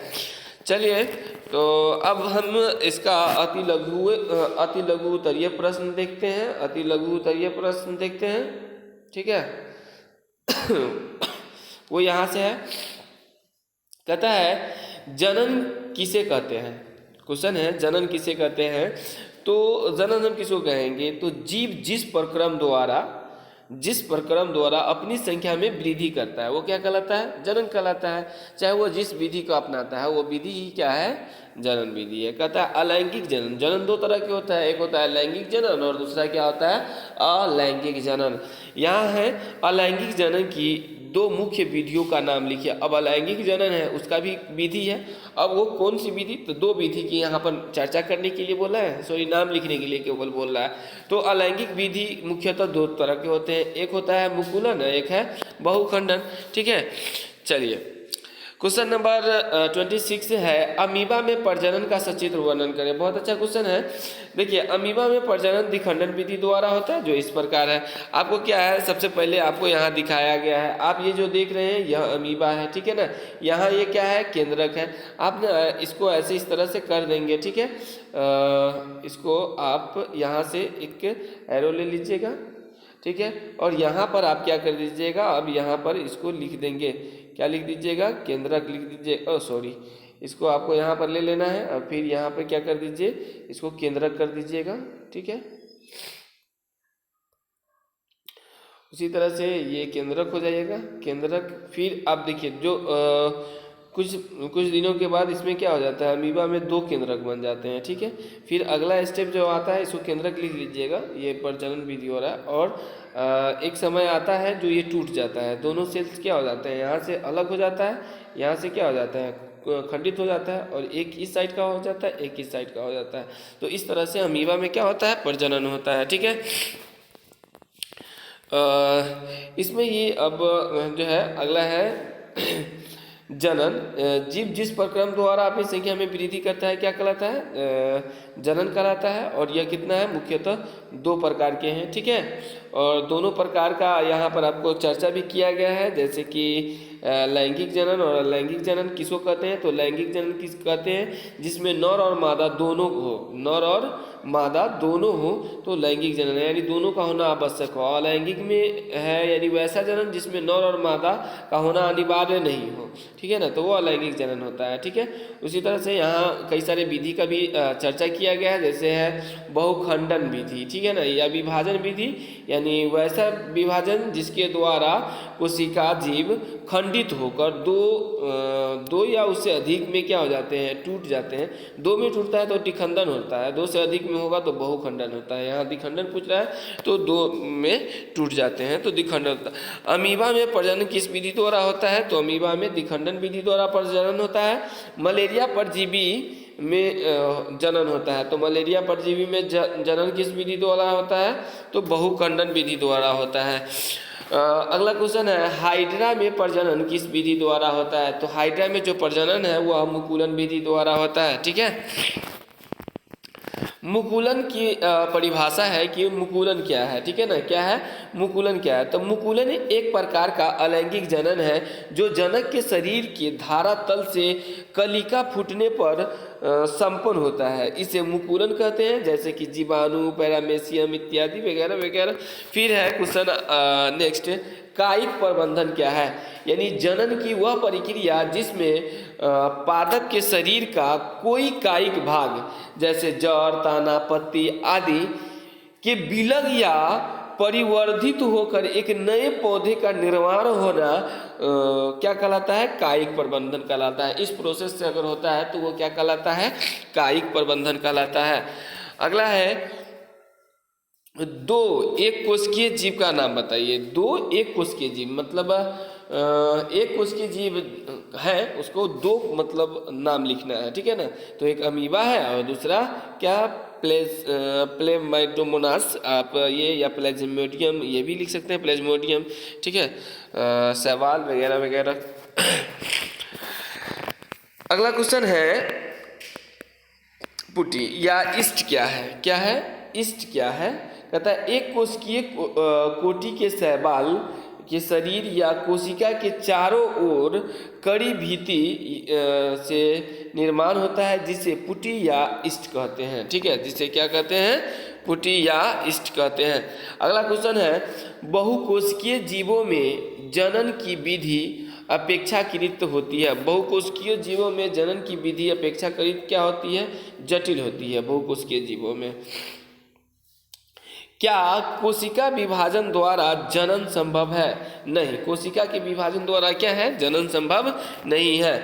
अगला है बहुकोशिकीय जीवों में मुकुलन द्वारा क्या होता है, तो बहुकोशिकीय जीवों में मुकुलन द्वारा जनन होता है। ठीक है, पुनर्जनन क्या है, पुनर्जनन क्या है, 2 या 2 से अधिक टुकड़ों में जनन का शरीर खंडित हो जाता है, तो मतलब खंडित हो जाता है तथा प्रत्येक खंड अपने जो पहले वाले खंड होते हैं या जो खोए हुए होते हैं, खोए हुए भागों का विकास कर पूर्ण विकसित होकर मतलब नए जीवों में परिवर्तित हो जाता है, तो वो क्या कहलाता है, पुनर्जनन कहलाता है।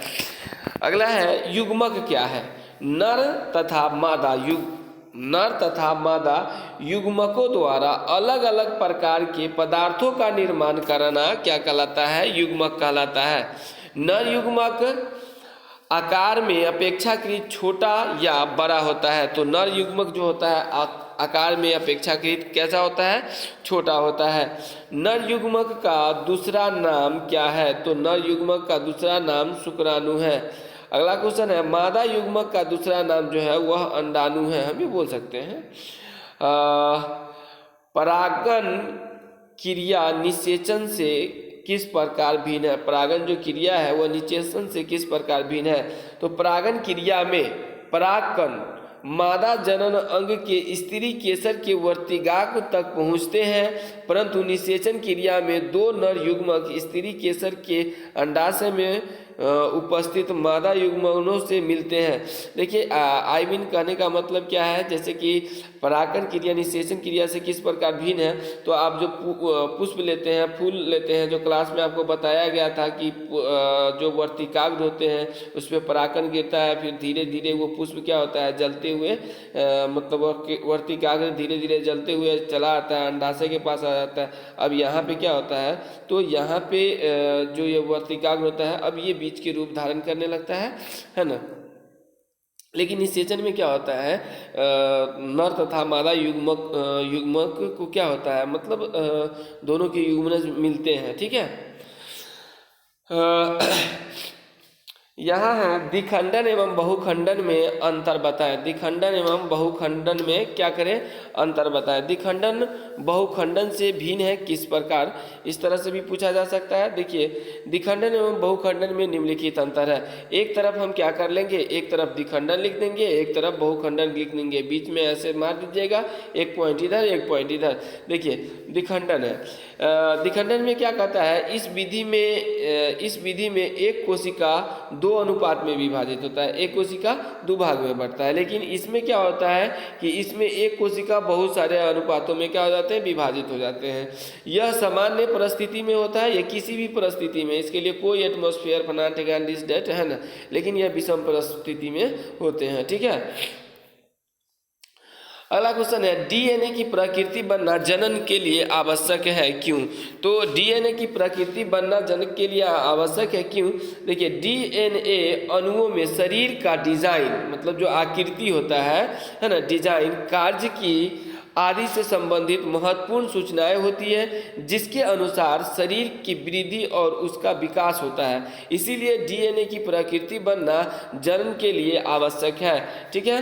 अगला क्वेश्चन है डीएनए प्रकृति का प्रजनन में क्या महत्व है? ये सभी के सभी इम्पोर्टेंट क्वेश्चन है, ठीक है। देखिए डीएनए प्रकृति का प्रजनन में निम्नलिखित जो है स्थान है या निम्नलिखित महत्व है, ठीक है। वो महत्व क्या है जरा देख लेते हैं। देखिए डीएनए क्या होता है, डीएनए प्रकृति बनने से विभिन्नताएं उत्पन्न होती है, यानी विभिन्नताओं से जैव विकास होता है। अब विभिन्नताएं कैसे उत्पन्न होती है, तो स्टेप बाय स्टेप क्या होता है, चेंजिंग होता है, और यही चेंजिंग क्या होता है, जैव विभिन्नताओं में जो है जैव विकास से संबंधित है, यानी जैव विकास इस पर डिपेंड करता है। आगे क्या है, पॉइंट नंबर 2, डीएनए प्रकृति बनने से कोशिका विभाजन होता है जो प्रजनन के लिए अनिवार्य है। और डीएनए की प्रकृति बनने से क्या होता है, कोशिका विभाजन होता है, यानी कोशिका एक जगह से दूसरे जगह ट्रांसफर होते हैं, और क्या होता है जो कि प्रजनन के लिए भी आवश्यक है। अगला है इनमें कौन अलैंगिक जनन की विधि है? तो अलैंगिक जनन, लैंगिक के लिए क्या होना चाहिए, नर और मादा दोनों होनी चाहिए। अब यहाँ पे जो भी है जैसे कि खंडन है, विखंडन है, ठीक है, बीजाणु है, ये सब के सब कौन सी विधि है, तो ये सभी के सभी है आपको अलैंगिक जनन विधि। अगला क्वेश्चन है अनुवांशिक गुणों का संदेश होता है, तो अनुवांशिक गुणों का संदेश होता है डीएनए अणुओं में, डीएनए अणुओं में। अगला है मुकुलन द्वारा अलैंगिक जनन होता है, तो मुकुलन द्वारा अलैंगिक जनन ईस्ट में होता है। परागकोश में पाए जाते हैं परागकण। अगला क्वेश्चन है किस प्रकार के जनन में जनक के शरीर से कलिका निकलती है? तो जो मुकुलन है, तो मुकुलन से क्या होता है, कलिका निकलती है। अगला क्वेश्चन है मानव मादा जनन तंत्र का भाग नहीं है। अब इसमें ऑप्शन दिया हुआ है जैसे कि कौन मानव मादा जनन तंत्र का भाग नहीं है, यानी मादा जनन का भाग नहीं। अंडाशय संबंधित है, गर्भाशय संबंधित है, डिंबवाहिनी संबंधित है, शुक्रवाहिका नहीं है। शुक्रवाहिका जो है वो पुरुष से रिलेटेड है, तो ये उसका भाग है नर का। अड़हुल किस प्रकार का फूल है? तो अड़हुल जो है वो द्विलिंगी फूल है। मानव सगर्भता की अवधि होती है, तो मानव जो सगर्भता है वो 9 महीना ऑप्शन में हो सकता है। अगर 9 महीना होगा तो 9 महीना लगाएंगे, 40 सप्ताह होगा तो 40 सप्ताह, या 270 सप्ताह होगा तो 270 सप्ताह लगाएंगे। इसी में से कोई एक ऑप्शन डाल देता है, मतलब 40 सप्ताह डाल देता है या 270 दिन डाल देता है। ज़्यादातर ये दोनों में से होता है। 9 महीना तो ये आम है, सबको पता है, ठीक है। नर तथा मादा जनन कोशिकाओं के संलयन के फलस्वरूप बनता है। नर और मादा के जो संलयन होता है उसके फलस्वरूप क्या बनता है? तो युग्मनज, और युग्मनज के फलस्वरूप क्या बनता है? तो भ्रूण बनता है, ठीक है। और भ्रूण फिर क्या हो जाता है? बच्चे का रूप लेता है। इसी तरह से मतलब एक विशाल शरीर हो जाता है देखते ही देखते। स्त्री केसर के आधारी भाग को क्या कहते हैं? तो स्त्री केसर के आधारी भाग को क्या कहते हैं? अंडाशय कहते हैं। निषेचन क्रिया के फलस्वरूप क्या बनता है? निषेचन क्रिया के फलस्वरूप युग्मनज बनता है। केचुआ एक प्रकार का जीव है, तो केचुआ जो है वह द्विलिंगी जीव है। महिलाओं में प्रायः 50 वर्ष की उम्र के बाद बंद हो जाता है। तो महिलाओं में जो 50 साल का उम्र हो जाता है उसके बाद जो उसका रजो धर्म होता है, अर्थात ये बंद हो जाते हैं, ठीक है। निम्न में कौन एक यौन संचारित रोग है? तो निम्न में जो है एड्स एक यौन संचारित रोग है। डीएनए कहाँ पाया जाता है? तो डीएनए जो है वह कोशिका के केंद्र में पाया जाता है। निम्न में कौन एक नर हार्मोन है? तो निम्न में जो है वह टेस्टोस्टेरोन एक नर हार्मोन है। अगला नेक्स्ट क्वेश्चन है, यदि कोई महिला कॉपर टी का प्रयोग कर रही है तो क्या जो कॉपर टी है उसे यौन संचारित रोगों से सुरक्षा प्रदान करेगी या नहीं? देखिए, यदि अगर कोई महिला कॉपर टी का प्रयोग कर रही है, ठीक है ना, तो ये आशंका लगाया जा सकता है कि गर्भाशय को रोका जा सकता है। मतलब ऐसा फुल्ली चांस नहीं है कि गर्भ नहीं ये रुकेगा, है ना, रोका जा सकता है, ये आशंकित है, ठीक है। और ये तो डिफिनिट है कि यह उसको यौन संचारित रोगों से सुरक्षा प्रदान नहीं करेगा। और मतलब आंशिक रूप से हल्का, जैसे यहाँ पे हल्का है, वो हल्का रूप से यौन संचारित रूप से सुरक्षा प्रदान कर सकता है। डीएनए का पूरा नाम क्या है? तो डीएनए का पूरा नाम जो है वह डीऑक्सीराइबोस न्यूक्लिक एसिड है। डीऑक्सीराइबोस न्यूक्लिक एसिड है। निषेचन क्या है? नर तथा मादा युग्मक का मिलना ही क्या कहलाता है? निषेचन कहलाता है, ठीक है। अगला क्वेश्चन है, रजोधर्म क्या है? ये भी पूछ देता है। जब सामान्यतः लड़कियां 10 से 12 साल की हो जाती है तो उसमें जनन की क्षमता मतलब आरंभ होने लगती है, मतलब बालिग होने लगती है ना। और उसके साथ एक घटना होता है, मतलब एक चक्र गुजरता है जो प्रत्येक 28 से 30 दिन पर होता है, जिसमें अंडोत्सर्ग होता है, और इसी को रजोधर्म के नाम से जाना जाता है, ठीक है। रजोधर्म के नाम से जाना जाता है, या मासिक चक्र भी बोला जाता है, ठीक है। तो मासिक चक्र से भी पूछा जा सकता है प्रश्न। इस तरह से प्रश्न आ जाते हैं कभी कभी 2 मार्क्स में। कहता है लैंगिक संचारित रोग क्या है? लैंगिक संचारित रोग क्या है? तो यौन संबंध क्या है? यौन संबंध से होने वाले रोग को लैंगिक संचारित रोग कहते हैं। और यौन संबंध से होने वाले रोग जो है वो काफ़ी क्रिटिकल रोग सब है, जैसे कि एड्स देख रहे हैं, ये सब है, वायरस वगैरह वगैरह, कैंसर, ये सब जो है यौन संचारित रोग है। सर्फिस कैंसर है, वो आप सामान्य कैंसर वो वाला नहीं समझ लीजिएगा। परिवार नियोजन अर्थात जनसंख्या नियंत्रण कैसे किया जा सकता है? परिवार नियोजन, जैसे हम दो हमारे दो, इस तरह से अगर कोई सोच रहे हैं तो ये कैसे किया जा सकता है? कैसे पॉसिबल है कि परिवार नियोजन किया जा सकता है, ठीक है। तो जनसंख्या नियंत्रण करने के लिए हमारे पास कई सारे विधि हैं, व्यवहार, जिस विधि से हम क्या कर सकते हैं, जनसंख्या को नियंत्रण कर सकते हैं, ठीक है। वो अपने हाथ में है कि हम जनसंख्या को किस हिसाब से, जैसे प्राकृतिक विधि है, ठीक है, यांत्रिक विधि है, रासायनिक विधि है और सर्जिकल विधि है। तो कई सारे विधि है, ये सभी विधि के बारे में भी हमने आप लोग के बीच क्लास में चर्चा किया था कि सर्जिकल विधि क्या है, रासायनिक विधि क्या है, यांत्रिक विधि क्या है, प्राकृतिक विधि क्या है।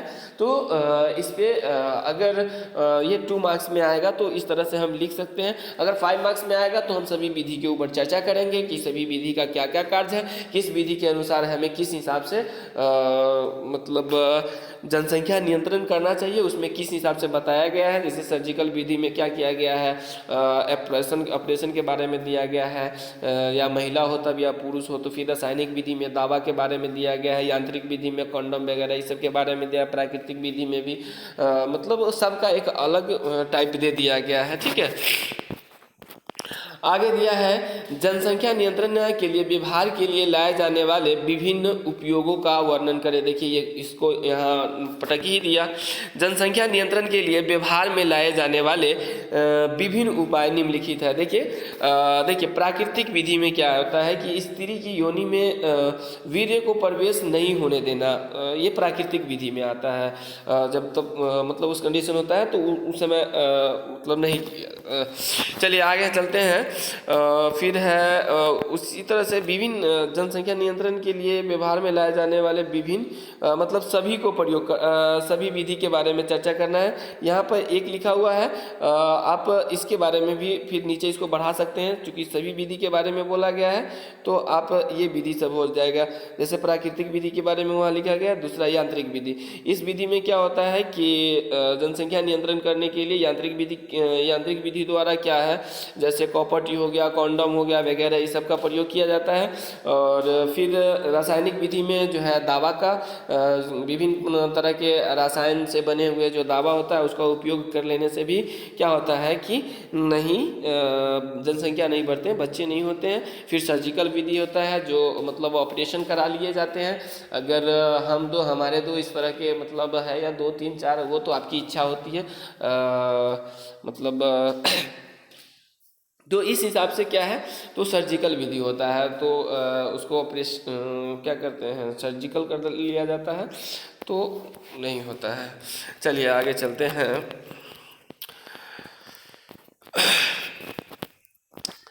लैंगिक संचारित रोग क्या है, जो लैंगिक संचारित रोग है वो क्या है।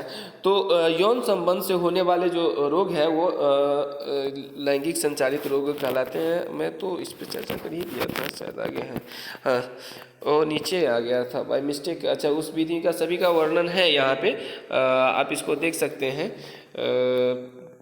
कहाँ चला गया है यार, बाय मिस्टेक ये भागता क्यों है भाई। देखिए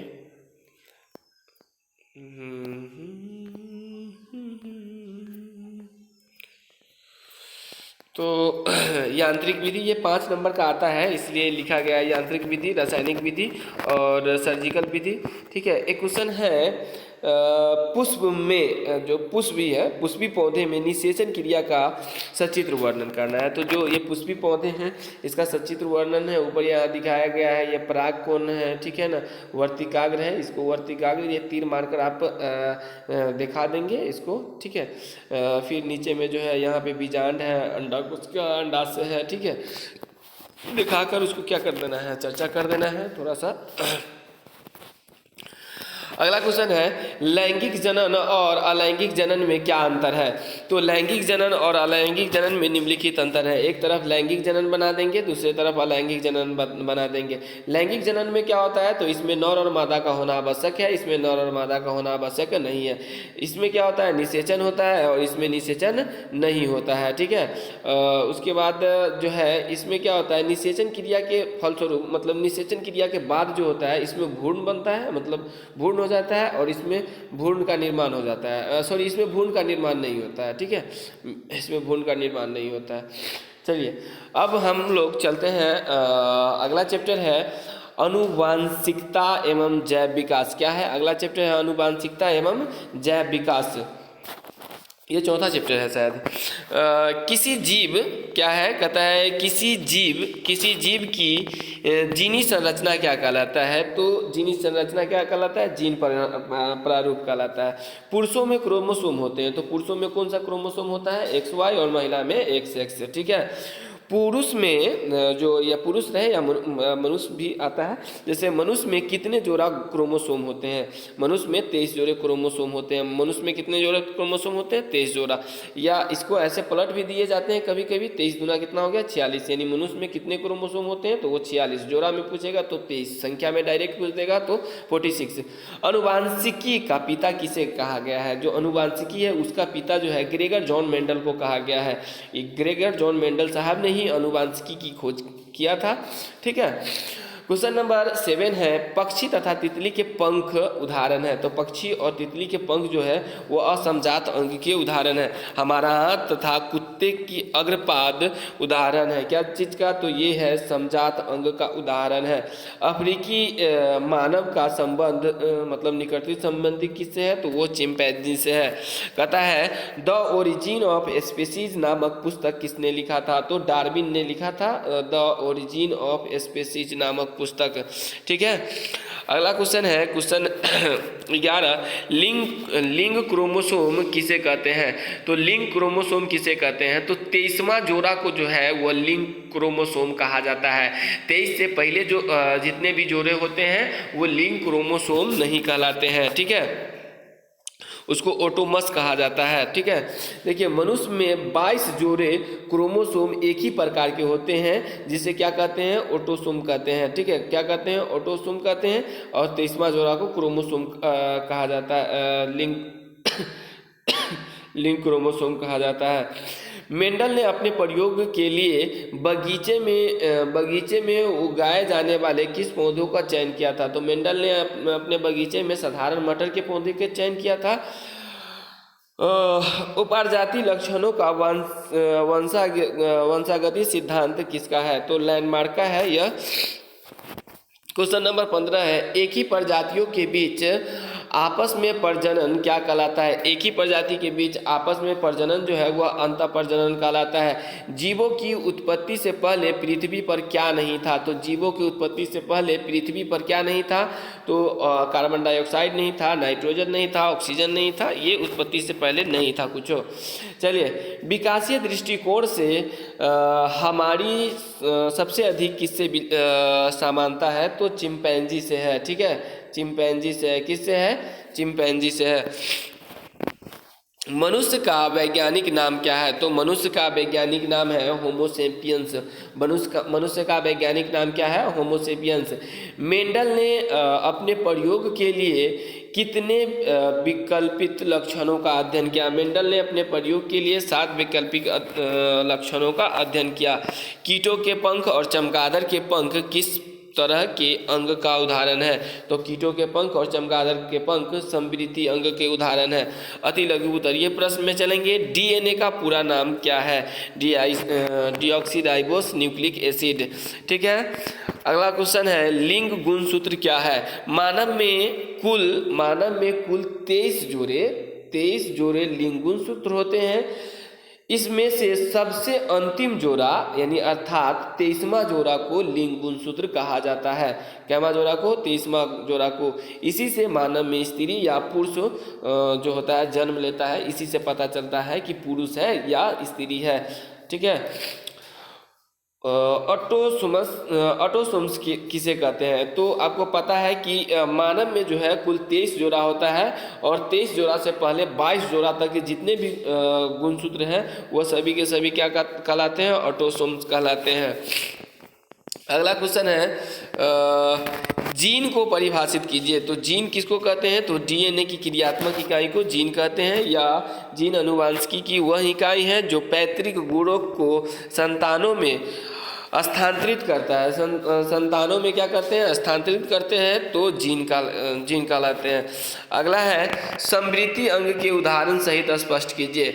समृद्धि अंग किसको कहते हैं, तो ऐसा अंग जिसका कार्य समान हो लेकिन उत्पत्ति समान नहीं हो तो क्या कहलाता है, समृद्धि अंग कहलाता है। जैसे कीटों का पंख और चमगादड़ का पंख। क्या होगा अगर मानव शरीर से दोनों वृक्क को हटा दिया जाएगा, मानव शरीर से दोनों वृक्क के हटा दिया जाएगा, बेचारा मानव मर जाएगा। देखिए, अगर मानव शरीर से दोनों वृक्क को हटा दिया जाए तो उत्सर्जन कार्य नष्ट हो जाएगा और पूरे शरीर में रक्त प्लाज्मा विस्तृत हो जाएगा, यानी जहर फैलने लगेगा, और जहर फैलने की वजह से मानव का हो जाएगा दानव वाला हाल, यानी मानव स्वाहा, मानव नष्ट हो जाएंगे, बर्बाद हो जाएगा, मर जाएगा। चलो आगे, क्वेश्चन नंबर 7 है समजात और समृद्धि अंग में क्या अंतर है। समजात और समृद्धि अंग में क्या अंतर है। समजात और समृद्धि अंग में निम्नलिखित अंतर है। समजात और समृद्धि अंग में क्या है, निम्नलिखित अंतर है। समजात अलग है, समृद्धि अलग है। देखिए, इन अंगों को मूल रचना और उत्पत्ति एक समान होती है। समजात अंग का जो है मूल रचना और उत्पत्ति क्या है, एक साथ हुई है, जबकि इन अंगों की मूल रचना और उत्पत्ति एक साथ नहीं हुई है, एक समान नहीं हुई है। देखिए, समजात अंग में क्या है, इनका कार्य समान नहीं होते हैं और इनके कार्य समान होते हैं। जैसे पक्षी के पंख और मेढक के टांग, इसमें कीटों के पंख और चमगादड़ के पंख। ठीक है, अगला है जैव विकास से आप क्या समझते हैं। जैव विकास अत्यंत धीमी गति से होने वाले परिवर्तन है। जैव विकास के कारण पुरातन काल से सरल जीव जंतु और पेड़ पौधे वर्तमान समय में जटिल रूप ले लिए हैं। आगे है जीवाश्म क्या है, वह जैव विकास प्रक्रम जीवाश्म क्या है, वह जैव विकास प्रक्रम के विषय में क्या दर्शाता है। देखिए, जीवों को चट्टानों में दबे हुए अवशेषों को जीवाश्म ईंधन कहते हैं, मतलब जीवाश्म कहते हैं। लाखों वर्ष पहले पृथ्वी के अंदर जिन जीवों का अपघटन नहीं हो सका, ठीक है, उसका छाप पृथ्वी पर पड़ गया और वह छाप धीरे धीरे चट्टानों का रूप ले लिया। ठीक है ना, चट्टानों का रूप ले लिया। लगभग 10 करोड़ वर्ष पहले समुद्र तल पर मरे हुए जीव रेत में दबे होंगे। कुछ मिलियन वर्ष बाद डायनासोर और फिर अन्य जीव मरकर, मतलब मिट्टी में दब गए होंगे। ठीक है, मिट्टी में दब गए होंगे। जो पहले वाले अब के शुरू जीवाश्म वाली चट्टानों के ऊपर बनी थी। ठीक है, वो है पर्यावरण से कुछ है क्वेश्चन, जो इसका अंतिम चैप्टर है, बायोलॉजी का सबसे अंतिम चैप्टर है पर्यावरण। देखिए क्या है, इसमें कुछ ऑब्जेक्टिव क्वेश्चन है, यहाँ से देख लीजिए। कंटिन्यूअस बहुत ज़्यादा बोल लिया हूँ आज। देखिए क्या है, कहता है किसी पारिस्थितिक तंत्र में ऊर्जा ग्रहण करने वाले होते हैं। तो किसी पारिस्थितिक तंत्र में ऊर्जा ग्रहण करने वाला जो होता है ना, वो उत्पादक होता है। ठीक है, कौन होता है, उत्पादक होता है। हरे पौधे को क्या कहते हैं, तो हरे पौधे को हम उत्पादक कहते हैं। क्या कहते हैं, उत्पादक कहते हैं। देखिए वीडियो अच्छा लग रहा है तो आप लोग लाइक ज़रूर कीजिए, शेयर भी कीजिए। ठीक है, क्योंकि हम आपके लिए मेहनत कर रहे हैं तो आपका फ़र्ज बनता है कि अगर हम कह रहे हैं तो मेरे लिए थोड़ा सा मेहनत कर लें आप। पारिस्थितिकी तंत्र में ऊर्जा का प्रवाह किस दिशा में होता है, तो पारिस्थितिकी तंत्र में ऊर्जा का प्रवाह जो होता है एक दिशा में होता है। ओजोन परत क्या है, वायुमंडल के ऊपरी सतह में ओजोन पाए जाते हैं। सॉरी, ओजोन कहाँ पाए जाते हैं, तो वायुमंडल की ऊपरी सतह में। CFC क्या है, CFC क्लोरोफ्लोरोकार्बन है। ठीक है, क्या है, क्लोरोफ्लोरोकार्बन है। ओजोन परत के अवक्षय के लिए मुख्य रूप से कौन जिम्मेवार है। जो ओजोन परत में उसका जो क्षय हो रहा है, क्या हो रहा है, ओजोन परत का जो क्षय हो रहा है, इसका डायरेक्ट क्षय होगा। ठीक ना, क्षय के लिए मुख्य रूप से कौन जिम्मेदार है, तो ये CFC है, क्लोरोफ्लोरोकार्बन है। ओजोन परत किस हानिकारक विकिरण से पृथ्वी को बचाता है। ओजोन जो परत है वो एक बहुत ही हानिकारक विकिरण से पृथ्वी को बचाता है, जिसको हम लोग क्या कहते हैं, पराबैंगनी विकिरण। पराबैंगनी विकिरण एक ऐसा विकिरण है जो अगर ओजोन परत है हमारे ये, तो सनलाइट जो ऊपर से सूर्य के प्रकाश आता है, ये यहाँ पे पराबैंगनी विकिरण को क्या कर लेता है, छान लेता है। छान कर ये सूर्य के प्रकाश को तब नीचे की ओर भेजता है। ये ऊपर ही पराबैंगनी किरण अटक जाता है। अगर ये पराबैंगनी किरण नीचे आता है, पृथ्वी पर आता है, तो क्या होगा, यानी त्वचा का कैंसर अत्यधिक मात्रा में हो जाएगा। ठीक है, तो पृथ्वी पर जितने भी जीव जंतु है वो त्वचा के कैंसर से परेशान हो जाएंगे और पृथ्वी धीरे धीरे विनाश की ओर चली जाएगी। अगला क्वेश्चन है, निम्न में कौन आहार श्रृंखला का निर्माण करता है? तो आपके पास कई सारे ऑप्शन होंगे। सही ऑप्शन है घास, बकरी, मानव। घास, बकरी, मानव एक सही है। जैसे कि पहले घास, फिर उस घास को खाया बकरी और बकरी को खा गई मानव। ठीक है, आके देखो क्वेश्चन नंबर 9 है, निम्न में किस उपभोक्ता की श्रेणी में रखेंगे? तो निम्न में हम जंगली जानवर को क्या कर रहे हैं, यहाँ आपके पास ऑप्शन होगा जो उपयोग करने वाला होगा, तो यहाँ देख लीजिएगा। तो ये हम उपभोक्ता की श्रेणी में इसको रखेंगे। ठीक है, अगला क्वेश्चन है, क्वेश्चन नंबर 10 है, जैविक अवयव के अंतर्गत कौन आते हैं? जैविक अवयव के अंतर्गत उत्पादक, उपभोक्ता, अपघटक सभी आते हैं। अगला क्वेश्चन है, ग्लोबल वार्मिंग के लिए निम्न में कौन उत्तरदायी है? तो कार्बन डाइऑक्साइड जो है ग्लोबल वार्मिंग के लिए उत्तरदायी है। ओजोन गैस का आणविक सूत्र होता है, तो ओजोन गैस का आणविक सूत्र होता है O3। पृथ्वी पर ऊर्जा का मुख्य स्रोत क्या है? तो पृथ्वी पर ऊर्जा का मुख्य स्रोत जो है वह सौर ऊर्जा है। ठीक है, ओजोन सतह क्या है? ओजोन सतह के अपक्षय के कारण निम्न में क्या प्रभाव पड़ा है? ओजोन सतह के क्षय के कारण निम्न में क्या प्रभाव पड़ता है, क्या प्रभाव पड़ सकता है? तो आपको अभी हम बताए हैं, अगर ओजोन परत का क्षय होता है, ओजोन परत बर्बाद हो रहे हैं, नष्ट होगा, तो क्या होगा? जब वो ओजोन परत खत्म होगा तो पराबैंगनी विकिरण को वो नहीं रोक पाएगा। जब पराबैंगनी विकिरण नहीं रोक पाएगा तो पृथ्वी पर सबसे ज़्यादा त्वचा कैंसर से जंतुएं परेशान हो जाएंगे, जीव जंतु जो भी है, मानव। निम्न में कौन एक भूमिगत जल का उदाहरण है?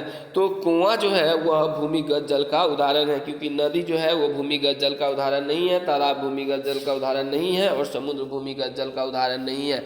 ठीक है, ये सभी के सभी भूमिगत जल का उदाहरण नहीं है, क्योंकि भूमिगत जो वैसे जल जो भूमि के अंदर से प्राप्त होते हैं वो होता है भूमिगत। इसलिए सही आंसर क्या हो जाएगा? भूमि हो जाएगा। ठीक है, कुआं हो जाएगा। वन पारिस्थितिक तंत्र में हिरन होते हैं, तो हिरन क्या है? वन पारिस्थितिक तंत्र में उपभोक्ता है, क्योंकि यह घास वगैरह पत्ती डाली इस डेट को खाती है, इसलिए हिरन उपभोक्ता हो जाएंगे। किसी पारिस्थितिक तंत्र में जैव घटक होते हैं, किसी पारिस्थितिक तंत्र में जैव घटक क्या होते हैं? तो पौधे, जानवर और मनुष्य होते हैं। निम्न में कौन एक अनिम्नकरणीय पदार्थ है? तो आपको DDT ऑप्शन में है, DDT होगा, यह एक अनिम्नकरणीय पदार्थ है। लघु उत्तरीय प्रश्न आपको देखना है। देखिए अंतिम चैप्टर का है, यह पर्यावरण क्या है? तो हमारे आसपास जितने भी जीव जंतु है, जितने भी पदार्थ है जिसको हम देखते हैं, अनुभव करते हैं, ये सभी क्या कहलाते हैं? यही सभी के सब ना पर्यावरण है। अगला है उत्पादक क्या है? हाँ, और मैं आप लोगों को बोला था कि अगर आप लोगों को किसी भी बंधु को, किसी भी फ्रेंड को, किसी भी स्टूडेंट्स को यदि इसका PDF की आवश्यकता है तो आप हमारे नंबर पे मैसेज कर सकते हैं, आपको PDF प्रोवाइड करा दिए जाएंगे।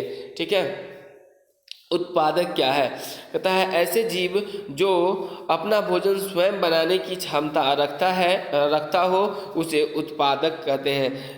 क्या कहते हैं? उत्पादक कहते हैं। जैसे सभी हरे पौधे। पारिस्थितिक तंत्र में उत्पादक क्या कार्य करते हैं? जो पारिस्थितिक तंत्र है उसमें उत्पादक के क्या कार्य है? तो पारिस्थितिक तंत्र में उत्पादक के कार्य जो है वो निम्नलिखित है। किसी भी पारिस्थितिक तंत्र में रहने वाले जीव की प्रकृति का निर्धारण उत्पादक द्वारा ही होता है, यानी हरे पौधे द्वारा ही उसका निर्धारण होता है। वायुमंडल में कार्बन डाइऑक्साइड और ऑक्सीजन के बीच संतुलन बनाए रखने का कार्य भी उत्पादक करता है। उत्पादक यानी हरे पौधा ही करता है। अगर हरे पौधे नहीं रहे तो कार्बन डाइऑक्साइड या ऑक्सीजन के बीच में संतुलन नहीं बन पाएगा। ओके, चलिए हम आगे चलते हैं। अगला क्वेश्चन है पारिस्थितिकी तंत्र क्या है? पारिस्थितिक तंत्र के किन्हीं दो जैव घटकों के नाम लिखिए। देखिए, जीव मंडल के विभिन्न घटकों तथा ऊर्जा एवं पदार्थों का आदान प्रदान एक निश्चित मार्ग में होता है। यह सभी मिलकर पारिस्थितिक तंत्र का निर्माण करता है। जैसे हरे पौधे, जंतु है, ये सभी क्या है? पारिस्थितिक तंत्र का निर्माण करता है। अगला क्वेश्चन है आहार जाल से आप क्या समझते हैं? आहार जाल क्या है? तो पारिस्थितिक तंत्र में सामान्यतः एक साथ कई आहार श्रृंखला हमेशा सीधा न होकर एक दूसरे के आरे तिरछे जुड़कर एक जाल जैसी संरचना बनाती है, जिसे आहार जाल कहते हैं। जिसे क्या कहते हैं? आहार जाल कहते हैं। अगला नेक्स्ट क्वेश्चन है ओजोन क्या है?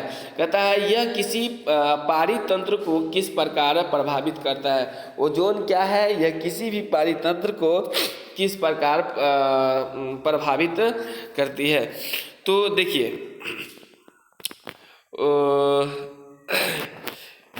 ये हमारा है क्वेश्चन, ओजोन क्या है? ओजोन के जो अणु होते हैं, ओजोन के अणु ऑक्सीजन के 3 परमाणुओं से बनते हैं।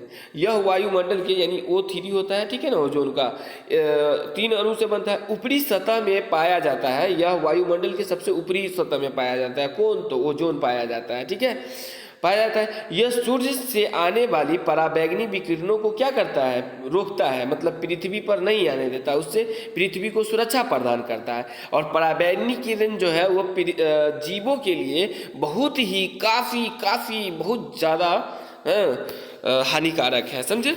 किस लिए? तो मैंने बताया है कि उसका कारण क्या है, क्योंकि त्वचा का कैंसर उत्पन्न हो सकता है, इसलिए पराबैंगनी किरण से। क्वेश्चन नंबर 7 है जीव मंडल से आप क्या समझते हैं? तो संसार में संसार के सभी जीव जिस मंडल पर निवास करते हैं वो क्या कहलाता है? जीव मंडल कहलाता है। अगला क्वेश्चन है ग्रीन हाउस क्या है? ग्रीन हाउस प्रभाव से हमारे ऊपर क्या असर पड़ेगा? ग्रीन हाउस प्रभाव से हमारे ऊपर क्या असर पड़ेगा? तो ग्रीन हाउस प्रभाव से पृथ्वी की सतह का तापमान बढ़ जाएगा। किसका तापमान बढ़ जाएगा? पृथ्वी की सतह का तापमान बढ़ जाएगा तथा उत्पादन को इससे काफ़ी हानि पहुंचेगा, ठीक है। तो इस तरह से ग्रीन हाउस प्रभाव से हमारे ऊपर काफ़ी असर पड़ेगा। तो देखिए आज का वीडियो आप लोगों को कैसा लगा, चूँकि मैं आज जो है पूरे बायोलॉजी का क्लास 10th की जो बायोलॉजी है मैं उसका पूरे VVI निचोड़ कर इसमें लाकर रख दिया है। और यह VVI ही नहीं भाई, मेरे मस्ट VVI प्रश्न है। जितने भी प्रश्न मैं आपको दिया हूँ या सभी के सभी प्रश्न मस्ट VVI सिलेक्टेड प्रश्न हैं और इसको एग्ज़ाम में आने की बहुत ही ज़्यादा चांसेस है, ठीक है। यहाँ से आपके बायोलॉजी का जो एग्ज़ाम होगा उसमें आने का बहुत ज़्यादा प्रबल संभावना है। जो आज का मास्टर वीडियो है ये काफ़ी महा मैराथन हम इसको कह सकते हैं, जो पूरे आपको निचोड़ कर दिया गया है, ठीक है। इस रस को आप एक बार ज़रूर पिए, आप इस पूरे वीडियो को एक बार ज़रूर देखें, ठीक है। और देखिए ही एक अलग बात है, देखना अलग बात है, सबसे मेन होता है इस पे अमल कर लेना, यानी इसको सही ढंग से अपने पावर में यानी कॉन्सेंट्रेट करके माइंड को इस सभी को संग्रहित कर लेना, एकत्रित कर लेना, ठीक है। अगर आपके पास एकत्रित हो जाते हैं ज्ञान तो आप एग्ज़ाम में बेहतर कर सकते हैं, आपका परफॉर्म बेहतर रहेगा, ठीक है। तो thank you for supporting me and आशा करता हूं कि आप वीडियो को शेयर करेंगे, लाइक करेंगे और चैनल पे नए हैं तो सब्सक्राइब करेंगे। Thank you, bye bye. फिर मिलेंगे हम अगले महामस्ट संग्राम में।